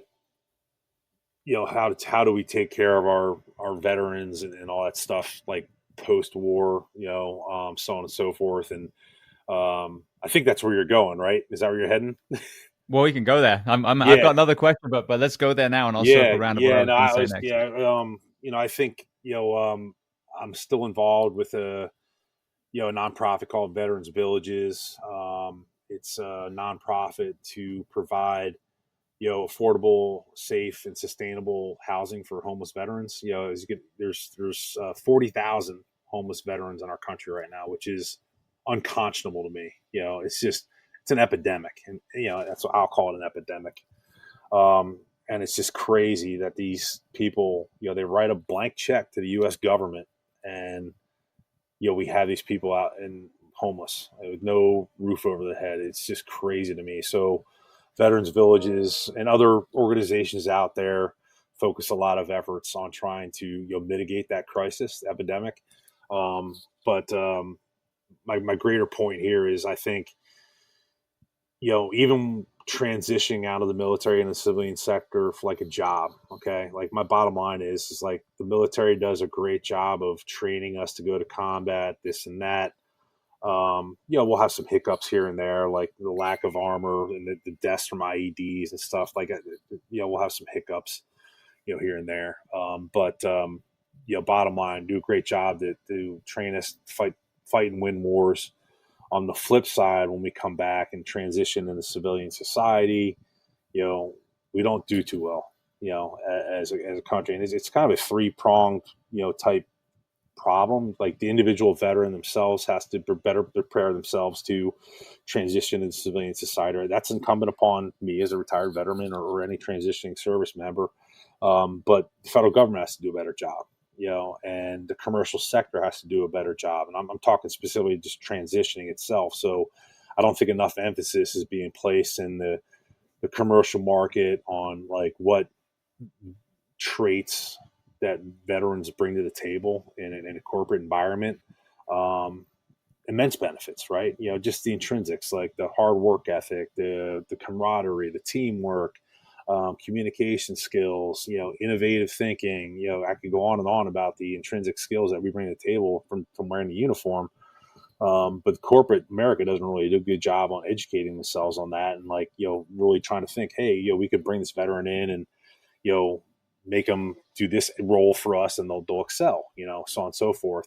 But the federal government has to do a better job as well. We do, again, like my bottom line is we do a great job on sending us out to foreign wars and this and that, do our thing. But on the flip side, when we're out of the service, it's just kind of like we don't do too well in taking care of our veterans out there. And we need to do a better job in the federal government, the corporate America. And again, a lot of it's on the veteran itself. But, that's just one thing I wanted to throw out there. And that's why I'm involved in Veterans Villages in the nonprofit world to help my veteran brothers and sisters out there. It's like 40,000 homeless veterans. It's atrocious. It's crazy. A lot of people, when I say this statistic, people aren't tracking that. They're like, wow, 40,000. Like that's just it's crazy. It's way too many. We should have zero, right? Like none. Like that should be the goal. Zero. So, but here we are. So, yeah. Anyway, I wanted to say that little tidbit because I thought that's where you're heading with the post service type stuff. Yeah. Yeah, no, absolutely. I've got that on the list. We were definitely going to get there, so I'm glad we did then. Another thing that's really, you have over 1,000 conversations with people. There's some truths really immerse, where these Venn diagram lines are all crossing over and over and over again. And one is when you transition out of the military or you transition out of a first responder profession, mm-hmm. and you go into a sales job, or, it might be real estate or something, that is very money focused and that kind of arena. I think we have a lot of our men and women that just, they don't feel fulfilled and they still struggle. And I think we're missing the point is that this person had the kindness and compassion to want to make the world better, to want to be the protector, to want to respond to someone's worst day. Mm-hmm. And so it's more than just giving them a job when they come out. It's carrying on the mission. Yep. The mission isn't, you are not a Marine. You are not a firefighter. It's what you did, even though the Marines don't like hearing that. It's what we did. Yeah. What you are is a courageous, selfless human being, right, that wants to make the world better. So where I've heard over and over again successful transition stories is finding that, work environment, but with an organization that there's an element of it that's actually making the world better. So you feel like you're continuing your human mission. Correct. Yeah, 100%. I would definitely agree with that. Like, um, and that a lot of time in corporate America, like that's I miss that sense of camaraderie. I miss OSI. I miss leading the people I did in OSI. It's all about the people, right? The people were phenomenal. Like I worked with like every culture, color, creed you could think of, and that's the beauty of being a military. It's a complete melting pot, but like the mission's the same. Like you get and you're all focused on the mission. You all work together. You get the mission done, so on and so forth. Yeah, you lose that when you leave the service or first responder community, so on and so forth. Like I know a couple of my friends, that kind of went into your domain, the fire department after leaving the military, and they love it. They absolutely love it because you have that camaraderie, you have that sense of brotherhood, sisterhood, and so on and so forth.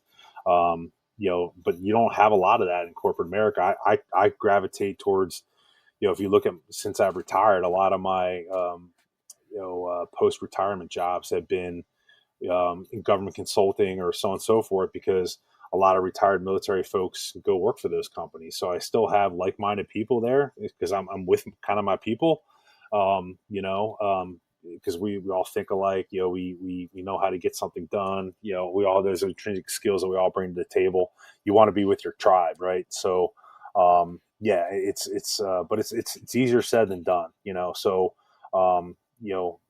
the homeless population veteran is definitely an issue. The suicide's definitely an issue. 22 a day. It's actually like 30 something a day. Actually, is the real statistic, which is crazy in and of itself as well. Unfortunately, I had troops that worked for me. My number one job in Afghanistan was to get everyone home alive. And I did. During my year career there. I achieved that goal. That was my number one goal. But, unfortunately, a couple of my troops that worked for me out there have since committed suicide. I feel that on a personal level. That's tough. I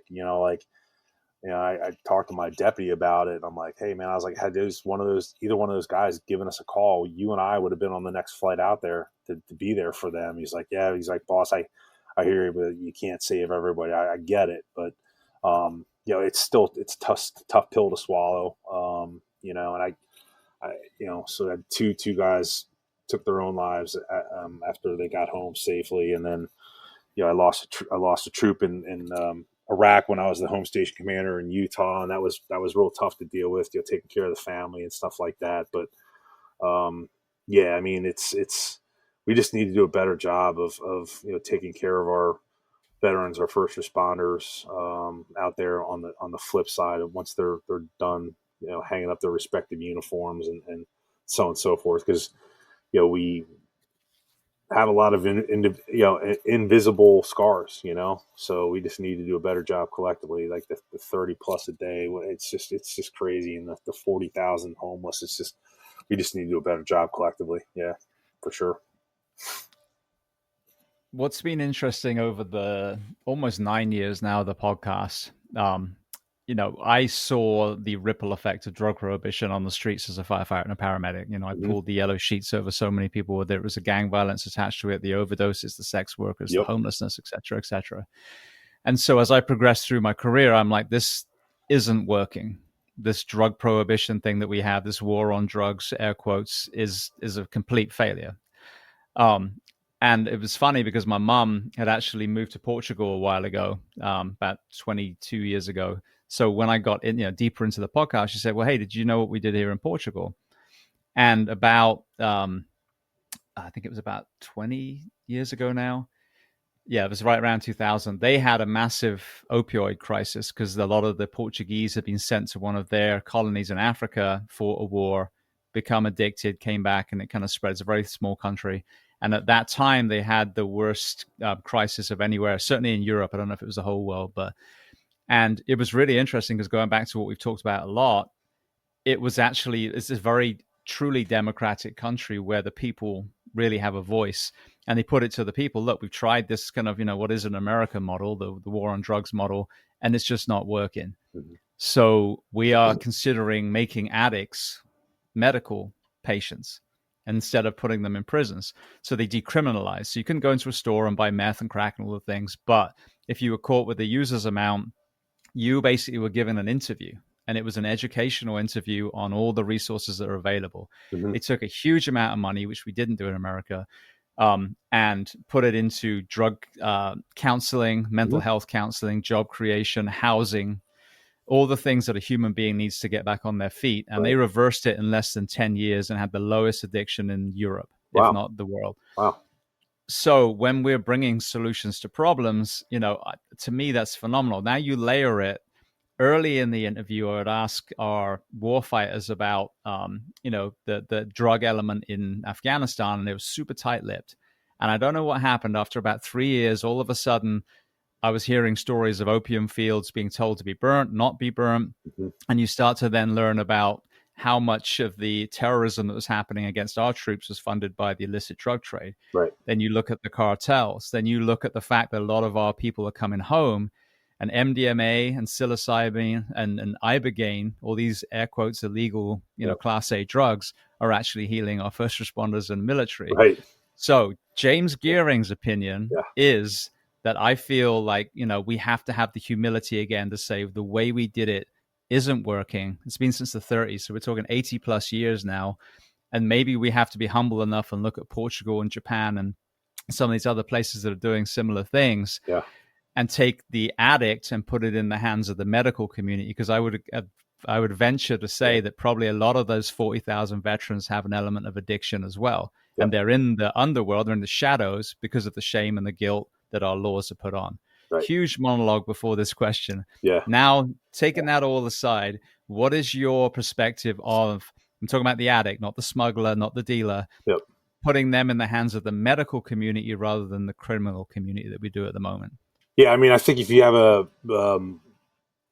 blend of both, like, I'm big on personal accountability, but like, again, I'm also a firm believer of if there's a lesson to be learned out of someone's situation, we ought to capitalize on that 100%. So, to your point,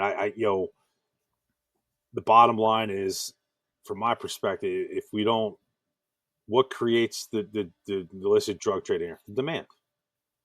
If we attack the demand, we might have a fighting chance. But if we're not addressing the demand, then we're kind of peeing in a fan. So you have to address the demand.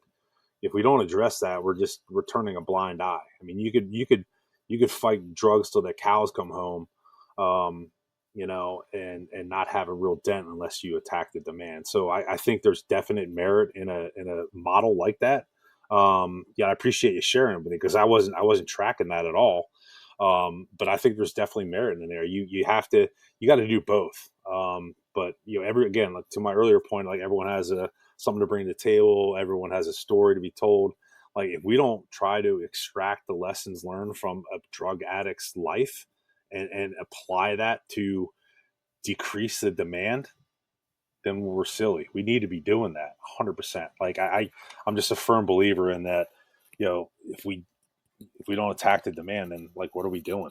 You have to attack that, because as long as there's demand in this country, it's going to continue to come in here. Like, and we can combat it till the cows come home. But these cartels aren't stupid. They're very innovative. They're very adaptable. Just like what it used to be in the military: improvise, adapt, and overcome. Like those guys do the same thing. Okay, they're combating drugs this way, so we're going to go around this way. Or like I saw something like there's so much focus on the southern border. You just bring it up to the north and this and that. And like it's as long as there's demand here, it's gonna find its way in, because it's very profitable. It's like the human trafficking epidemic as well. I mean, that's surpassed the drug trade, and it's $1 billion industry. Like there's until same thing like the drug trade, until we shine the light on the demand for I'm talking about children, specifically child exploitation.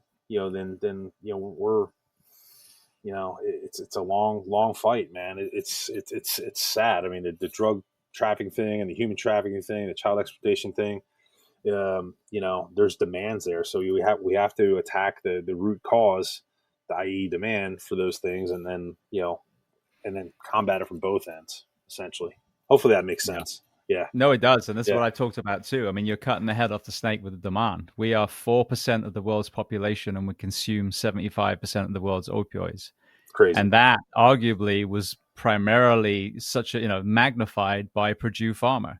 So you're talking about the cartels being clever. Well, they were clever. Yep. They found all the areas where industry had collapsed, West Virginia and Ohio and places like that. Yep. And they had drug reps go to their doctors and they peddled their wares and lied about the addiction element. And that created the crisis. Then we have pill mills. Then those are shut down. Yep. Now there's a void and you've got people just now in withdrawal. And then you have the cartels going, well, we're going to go to those places now. Right. And that, so, when you reverse engineer, you're blaming this miner because they had a back injury. Yep. And then they got on legal pills. Yeah. And you know what I mean? It's not Oxycodone. Just some, yeah, I just made bad choices. It's far deeper than that. So, and then even with the money, you free up so many resources if you heal your people. Same with the obesity crisis. If we actually had a healthy population, you would free up arguably trillions of dollars 100%. if we stopped going to wars that we didn't and be prepared for the ones, God forbid, that we would have to. Right. So we still have an armed forces, but they're not actually in combat and spending all that money. Right. There's even more money then. So it's not about more money, it's efficiency and proactivity and having the humility to look at Portugal, Norway's prison systems, Finland's education system, the way Japan feeds their population as far as, the schooling and portion sizes, and just saying, you're doing that really well. Yep. I know we've said we're the greatest country in the world, but actually there's some areas we need to improve on. Yeah. Can you show me how to do this? And we'll show you how we do this really well. Yeah. And it goes back to what we were talking about earlier, being humble. Like, we're not, we are the greatest country on the planet, but dude, we can still learn. We can learn from a small country like Portugal. Hey, if they're doing something well, hey, let me pick your brain. Let me soak it up like a sponge. Like I was talking earlier about my personal experience. Yeah, 100%. Something to be learned there. We ought to capitalize on it for sure. Absolutely. Yeah. Well, we've talked about the Middle East and the border. What about domestic terrorism? I've had some interesting people on the show talking about white supremacy and some of the other kind of groups that also potentially could be a danger to our civilians. Yeah, I mean, it's funny you bring this up. My thesis for my first master's degree was actually on this. It was basically educating the general public on terrorist indicators. Obviously, terrorists need to do certain things in order to carry out attack, like surveillance, solicitation, probing security, all that stuff.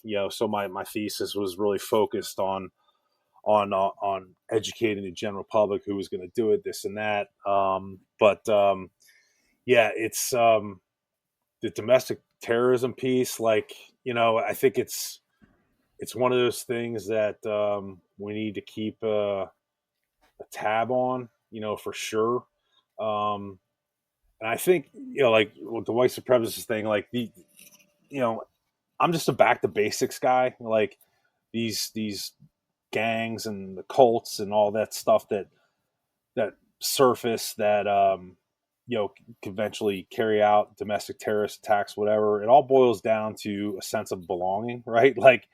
And I'm a back to basics guy. If things aren't right in the home, then you're going to have, people wander off and join these groups and, unfortunately, maybe carry out a terrorist attack or a mass shooting attack. The mass shooting thing, that's another epidemic in this country. My God, how many of those happen a year, so on and so forth? How many people that? This wasn't a thing when I was growing up, but when you peel the onion back in the aftermath, there's indicators there, and we need to learn from those indicators, and a lot of times, these people, they don't have a good home life. They don't have a good, like I say, a father figure there.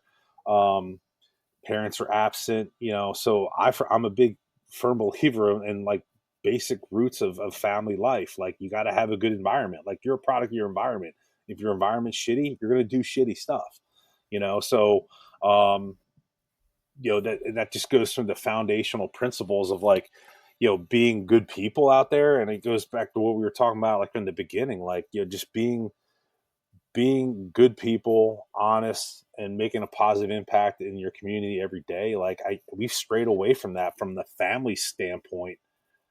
Families are so jacked up out there that we have kids that are joining these cults or gangs that are doing these, mass shootings, or their mental health is off the chart. And they go shoot up a school or something. Like it's a travesty. Like we shouldn't even be here. Like it's just a lack of parenting, in my opinion. Like it all boils down to the home and your environment. Like so, it's a shame that we even have like these to your point, white supremacist groups, these gangs out there doing that stuff. So how do we combat it? We go back to basics. We provide good, environments for our children, and we bring them up in good, foundational families, God, country, apple pie, and making your community better, et cetera, et cetera. That's how we combat it. Just a back to basics approach. But, it's unfortunate that we have this stuff. Like, again, the mass shooting thing to me is like, that's a whole other topic. Like, it's just crazy. The amount of, I'm teaching my kids how to apply tourniquets. Like, that's sad. It's a reality. Yeah. You get it because where you work, and I get it. But like, that's sad to me. I'm teaching my kid how to apply tourniquets, and I'm giving them to him. It's crazy. It's crazy. We shouldn't be here. And I'm a back to basics guy, and we just need to get back to family roots and making your community better, and realizing you have potential as an individual to make your community better, the country better, your whatever better. So I don't know. I kind of got off on a tangent there, but like those things all fuel gangs, domestic terrorist groups, because these kids just out there, they sense they have that lack of belonging, love, whatever. They feel neglected. So that's what these cults do. That's what these terrorist groups, they prey on kids like that. And hey, we'll give you a family, and like, oh, you got initiation, you got to go put a round in someone's head. Oh, you don't even know the person. Like, what? Like, that's crazy. A little bit like that's what happens this day and age. It's nuts, So yeah. I don't know if that really answers your question or not, but yeah, no, it does. It does. I had a guy on the show, and he was a trauma surgeon, if I'm getting that right. And it was pre 9/11, and the military was sending their trauma doctors to some of our major cities like Chicago and some of those places, Detroit, so that they could get experience on trauma medicines with stabbings and shootings. Mm-hmm. So think about that. That's a reflection of our country, that our military doctors are going to go to our cities to get training because there's so much violent crime. Yeah, it's crazy.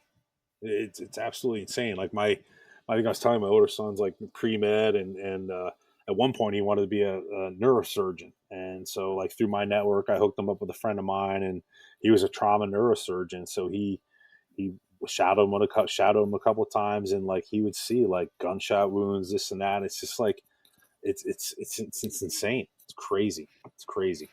But yeah, I think this is why the conversation needs to be on the mental health, but also this is what my book is going to be, or the TV show my book is going to be about, is the generational trauma. Because if you look at where we are now, we're really only 2 generations from the World War II generation. Correct. That we told them, wow, you're the greatest generation. You just came back, rolled up your sleeves, and got back to work. We didn't give them the ability to actually start dealing with their own shit, which we know they had. Right. You know what I mean? And you hear about Granddad on so many of these interviews, and he wasn't okay. Mm-hmm. There was alcoholism, there was domestic violence, there was, all kinds of other stuff. Yep. So then you've started to fragment that household. And then, of course, we've got socioeconomic areas that weren't exactly set up for success in certain, racial groups, or, again, West Virginia, whatever it is, areas that weren't given the same opportunity. Right. And then you have, all the American industry sent overseas. So now there's an employment void. So you see this trauma, you see these dominoes falling, and it all circles back to us looking in the mirror and saying, what can I do for me first? Then for my wife, husband, children, whatever it is. And then again, I'm going to go out into that community like my friend Chris Hickman has done here with the firefighter mentorship program. Because those kids that grew up without one parent, without either parents, whatever the thing is, where they just were born into a disadvantage, I'm going to be that person. Right. I'm going to be the one that helps them turn the corner. I'm going to train them to be the best fucking firefighter that we've ever had in the city of Ocala, or, wherever it is. Yep. And so I think that's how we turn it around, because some families, we can't bring them back together. They're already fragmented. Right. So how can the rest of us that are doing okay step in and be that kind of cribbing for that young man or that young woman Right. to actually make the right choice themselves. Right. Yeah, I'm just going to dovetail off what you're saying here. Like, I firmly believe that everyone should serve something greater than themselves at some point in their life. Like, we all know that there's European countries, like the Israelis, for instance, you have to serve X amount of years in the IDF, and other countries do the same. Like, I remember playing baseball, like, they came from Sweden, and they lived here, but they went and did their obligation to Sweden, and served in the military for a couple of years. Like, I firmly believe that, before young adults go out into adulthood, they need, like, whether it's from like out of college or out of high school, whatever, we can figure it out or do a combination thereof. But like, some people, everyone needs to go out and serve, their community, their country. I don't know. It could be the Peace Corps. I don't care. Whatever. Serve a cause greater than yourself at some point for like a year or something like that. I think we need to do that. Like, because you're talking about trying to change a culture, like, and you can't. It's a paradigm shift, and that takes a long time. But I think that's one thing that we could do at a strategic level, to help us turn the tide, to get back to basics roots, to curb a lot of stuff in our society today. Like, and I firmly believe, like, if you have an opportunity to go do that and serve other, it just opens eyes. Like, I'll give you an example. For instance, through my my high school that I graduated from, and both my boys graduated from. It's a private high school up the street called Malvern Preparatory School, Augustinian Catholic school. They're very big on Christian service, serving community, so on and so forth. So they prep these kids to go out and serve their respective communities. It's kind of like the Augustinian mantra is to serve others. So one of the things that they do at the school is have these community service trips to impoverished areas, throughout the world, like Dominican Republic, Costa Rica. Long story short, I went as a chaperone, since I'm an alum, in March to Costa Rica with 24 young boys, all juniors, from the school for the most part, to Costa Rica. And, we did a lot of community service in an impoverished area in Costa Rica, and talk about the change that those kids had within a week. Mind blowing. I mean, totally different kids when they came back home.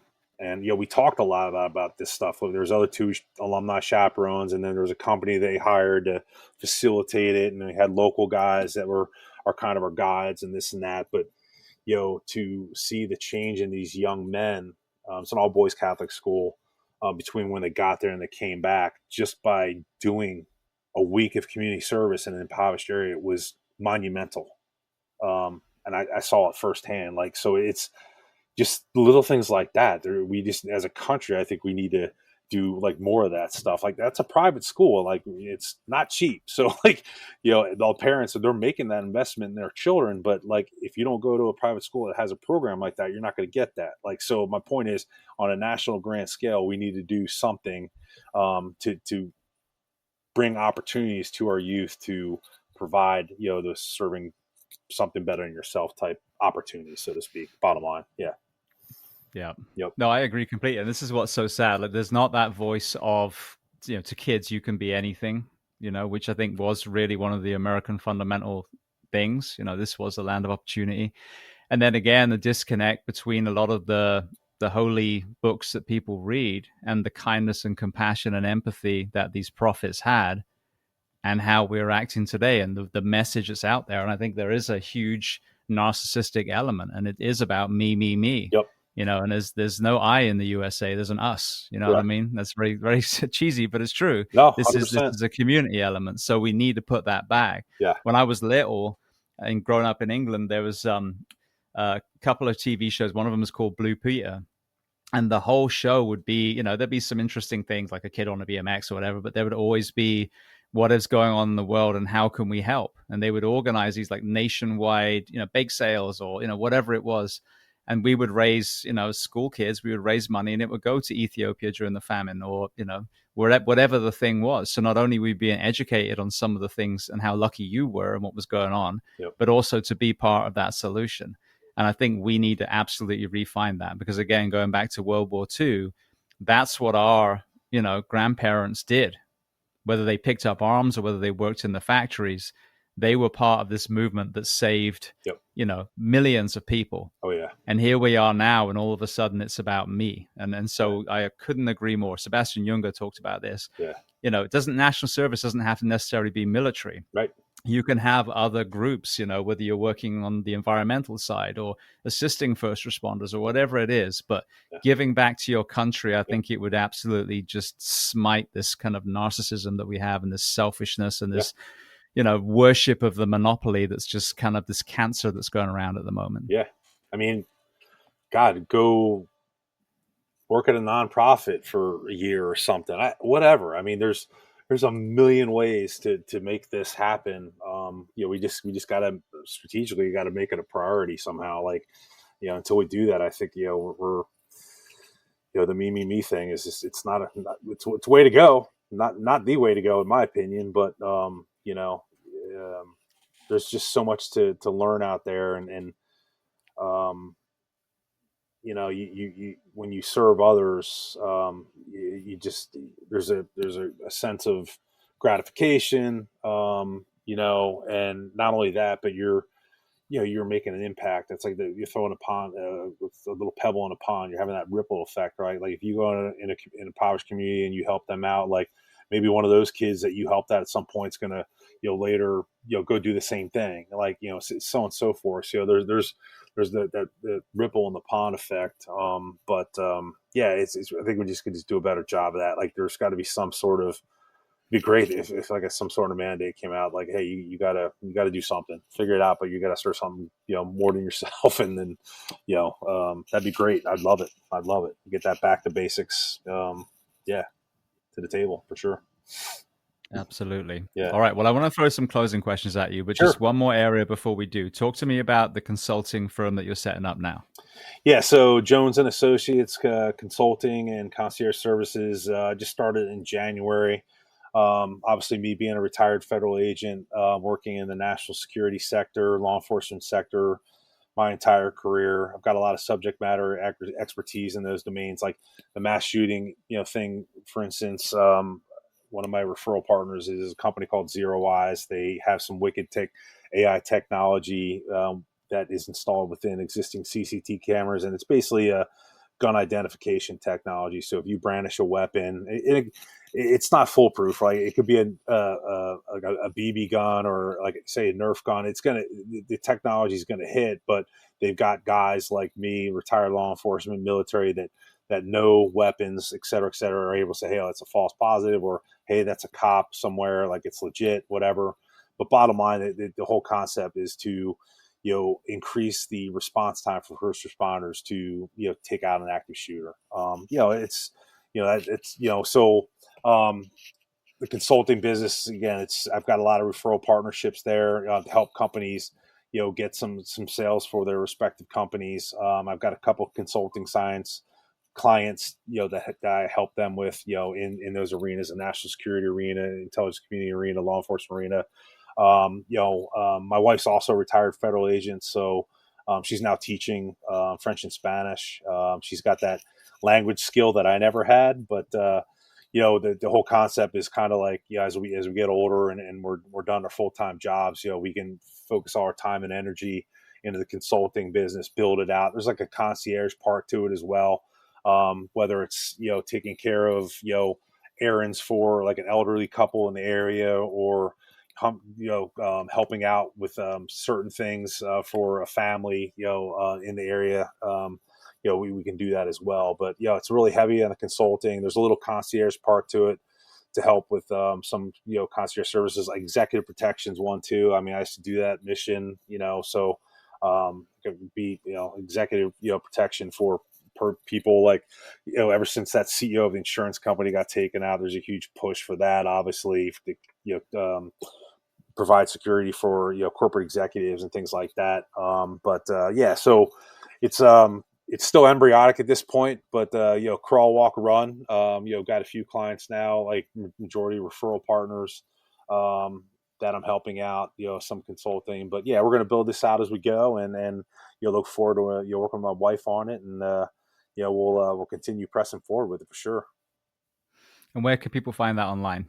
Yeah, so I've got a website up, Jones Consultant Services.com. And I've got that website up and running. Check it out. I'm still making some changes here and there, but people can check that out, and I can be reached at the email hunter@jonesconsultantservices.com as well. Beautiful. Yep. Well, the first of the closing questions. Is there a book or are there books that you love to recommend? It can be related to our discussion today or completely unrelated. That's a great question. Yeah, I always believe like reading's, having a thirst for knowledge is a good thing. Reading, wisdom is, knowledge is wisdom, and wisdom is power, right? There's a lot to be learned out there. I'm a big reader of autobiographies and things like that. Self-improvement books.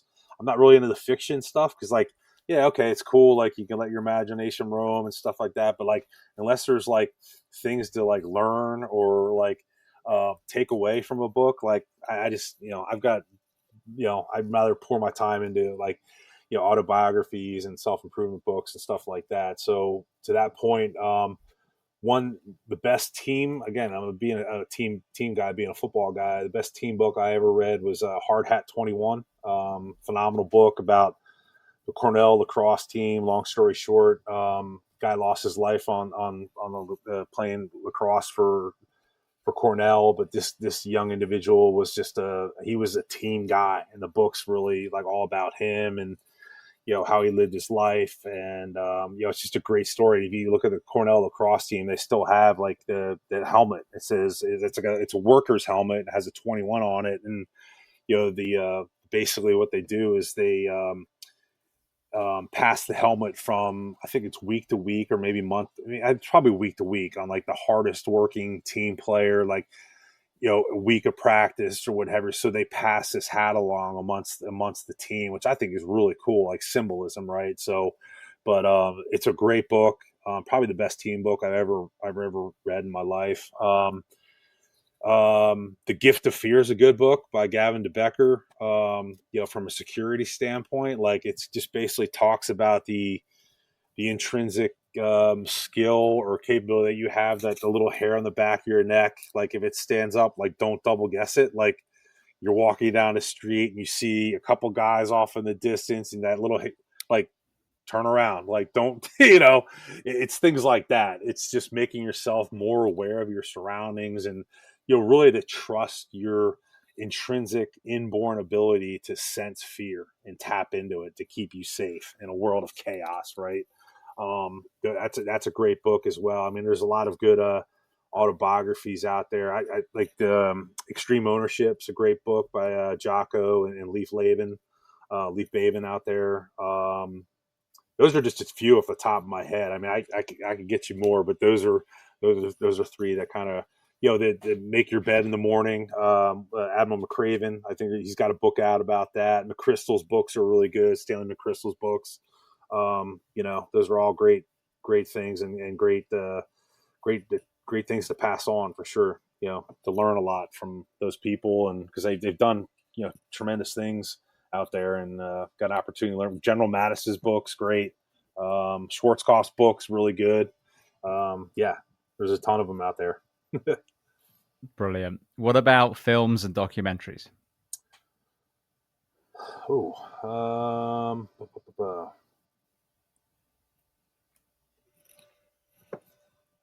mean, I'm a football guy. I mean, I like Remember the Titans. Great film. We all love that movie. I mean, just I can't imagine growing up in that era. Like again, especially being a military guy, working with every creed. You could color whatever. I mean, it was again melting pot. Like I can't imagine that we were so just out of touch back then. But just a phenomenal story, true story, and it revolved around football. Like I'm a football guy, so I loved it. But like the impact that one guy could have on a community and greater country is just it's a testament to that that guy and just what he did. That's a great movie. Let's see. Any Given Sunday, Al Pacino. I don't know if you ever seen that movie. Like I have. there's that one point in the locker room where he basically like was very vulnerable, and he's talking about the inches clawing for your teammate and like that. I mean, I get chills being a football guy. I get chills when I watch that scene. It's just the most awesome locker room scene I've ever seen. It's great. Great movie. Documentaries. Um, yeah, I mean, I like the organized crime stuff. I mean, for entertainment, like Gangs of London's pretty cool. Mobland's pretty cool. Those are. I think you were talking earlier about the OxyContin epidemic, the painkiller. You've obviously seen that one. That was pretty good. Learn a little bit there. But yeah, anytime I can get an opportunity to watch something that's entertaining and learn some stuff, it's all good stuff. Absolutely. There's another one that Michael Keaton was in, and I'm blanking on the name now, but it was also about the opioid crisis. I would argue it was even better than Painkiller. All right, I'll have to check that out. Yeah, look it up. Yeah. I don't know why it Is just it fell on out my head, Netflix but it or was so elsewhere? good. I think it was on Hulu if I got okay. that right. But I've watched the whole thing twice already. It was so good. The acting was phenomenal, but it really kind of like touches on what we talked about, the origin stories of, certain communities and how they were preyed upon and, how they lied, and they got, the people that are proving in the FDA were former Purdue, or became Purdue employees. Yep. I mean, just the whole corruption element, and then the doctors themselves getting addicted. I mean, it was so well done. Yeah. I wish I could remember now, but if you look it up, put in Michael Keaton. That one episode in Painkiller where they, that guy at the FDA wouldn't approve it, and then they closed the door at the hotel, and the next thing you know, like the next day he approved. Like, dude, what the hell happened in that room, right? It's like it's crazy. To your point, the corruption, like what he ended up working for Purdue Pharma afterwards. Like that's crazy. It's nuts. It's crazy. Yeah, that was it. Dope Sick was what it's called. I just looked it up. Okay. So that's the name. Amazing. What's it called? Absolutely amazing. Dope Sick. Dope Sick. Okay. Gotcha. I'll check it out. Yeah. Cool. Awesome. Yeah. Good stuff. All right. Well, the next question, is there a person that you'd recommend to come on this podcast to speak to the first responders, military, and associated professions of the world? Yeah, I mean, I've got, quite a few people I can recommend to you. Jared Bonville's a guy I worked with at OSI. Good cat. Just talked to him a little bit ago. And I think he would be cool to talk to about and I think this is important too. I mean, we touched on it, but we didn't really talk about it in depth. But when it comes to helping veterans overcome trauma, and they do like these trips to Mexico, they do the psychedelics, and like I think Dakota Meyer was one of them, if I'm not mistaken. I think he talked about it on Joe Rogan's podcast. I mean, I'm pretty sure it was him, but like I'm of the mindset like if that stuff works and it helps fix our veterans, we ought to be focusing on that and making efforts to bring those rehab capabilities to bear to patch up our service guys. Like if it works, hey, why not exploit it? We need to do more of that. So, and I think we're coming around a little bit on that topic. I'm not well involved in it, but Jared's a guy who is a lot more well versed in that stuff than me. I think he was key in getting some legislation passed in Kentucky. I'll link you up with him. Really good dude. Operator type like me. Just a really great guy. But I think from that whole topic, he would be a wealth of information to talk to about. And then there's some others, but let me think on some more. Reed Keller's a guy who worked for me in Afghanistan and in Utah, phenomenal guy. My deputy when I was out at Afghanistan, Greg Gow, great guy. Dave Morgenstern, he was my operations officer out in Afghanistan. Greg and Dave were two guys that I handpicked, right? Like when I got the nod, because again, I volunteered for my deployments, my combat deployments. When I got the nod to go take the commander / special agent in charge position, as a military commander, you don't have like a ton of leeway on building your team, like in hand picking folks. But like since Dave was my operations officer and Greg was going to be my deputy as my senior non-commissioned officer in charge, I did have a little play there. So the first call I made after I got the nod to go take that job was to Greg, because he and I, formed a mutual respect for each other. Basically, when I lost my troop in Iraq, I told you a little bit about it, but I was the home station commander in Utah, and again, I'm very passionate about leadership. I went over and above to take care of that family left behind. Like Greg saw that firsthand, like how and he was actually with my troop that got killed in Kirkuk, actually. So he and I never talked about it specifically, but touchy subject, but just through that mutual respect in the aftermath of me as a leader going above and beyond to take care of that family that was left behind. And Ryan Balmer, he's a guy who was killed in action in Iraq, just phenomenal human being. He was one of I think 10, so he had all these siblings and so on and so forth. So big family to take care of, but through that mutual respect, he was the first call I made. I was like, yo, you want to go serve for me in a year in Afghanistan? He goes, go work for you for a year? He's like, hell yeah, boss. And then Dave Morgenstern was another guy who I worked with in Utah a little bit. He was one of my reservists out there when I was especially in charge out there. Phenomenal dude. And I knew I could. He was a reservist at the time. I was in an OSI. You can't like Jeff's a reservist now. Like you can't get tasked to deploy, but you can volunteer to deploy. So I called Dave and I was like, hey, you want to come out and be my OPSO? He's like, yo, be your OPSO for 6 months. He's like, hell yeah. So I had an opportunity to build somewhat of a, my team out there. And then the rest, was on us to, build that, family, camaraderie, esprit de corps culture out there. But those are other guys as well. But I think I can think of some more and point you to some others as well. But those are some off the top of my head. Yeah, that would be amazing. It's interesting, even with, as you mentioned, the plant medicines that are helping people, not just the iboga and, ayahuasca and some of those, but also CBD. Yep. And the resistance that they've had. And then you circle around again to, these drug companies. Yeah. Well, of course, they don't want those other ones to come in, because if they, for example, the iboga seems to just crush addiction. It's incredible, the stories I've heard, alcoholism, opioid addiction, etc.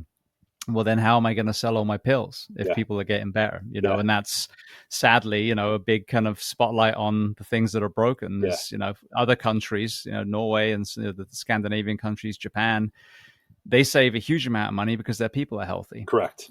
Our healthcare system is set up to have sick people to profit from. Yep. That's not, that's a conspiracy theory. That's the economics of our system. Yeah. So there's no money in dead people. So let's try and keep them alive, but there's no money in healthy people.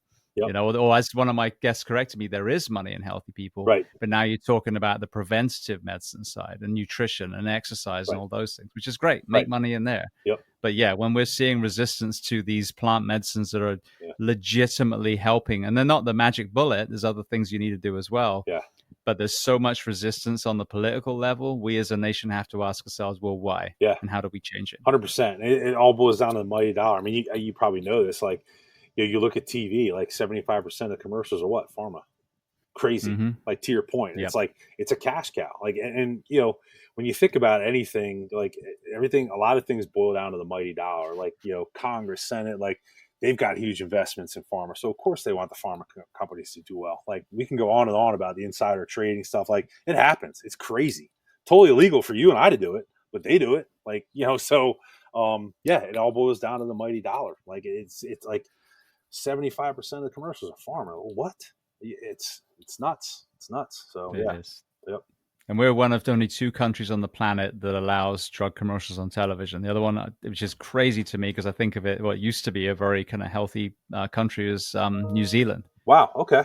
Yeah, which really surprised me too. But the rest of the world doesn't allow it. That is surprising. I wasn't tracking. I worked a lot with the Kiwi guys, the New Zealand guys, when I was in combat. Great counterparts for sure. Yeah.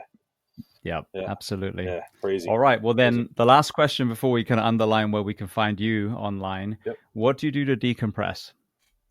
I really like enjoying time with my family. I work out, obviously lift still, try to stay somewhat fit. I mean, I'm a naturally big guy, 6'5", like 300 plus pounds. I mean, it's so, as you're a little bit younger than me, but like at our age, it's so easy to put weight on and it's so hard to take off. So like trying to maintain, some semblance of health is important, right? To your point, like, taking care of yourself naturally. So like, whether it's walking my dogs or getting a good workout in, swim, whatever, I enjoy that type of stuff. And I'm an extrovert by trade, like, which, being a federal agent was a natural fit for me because I love being around people, like, and if I could work and be around people and then like solve crime or prevent, people getting killed in combat, like, hey, it's great, so like I really just love being around people.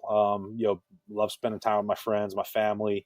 Family's everything to me. And my close friends that are family are everything to me as well.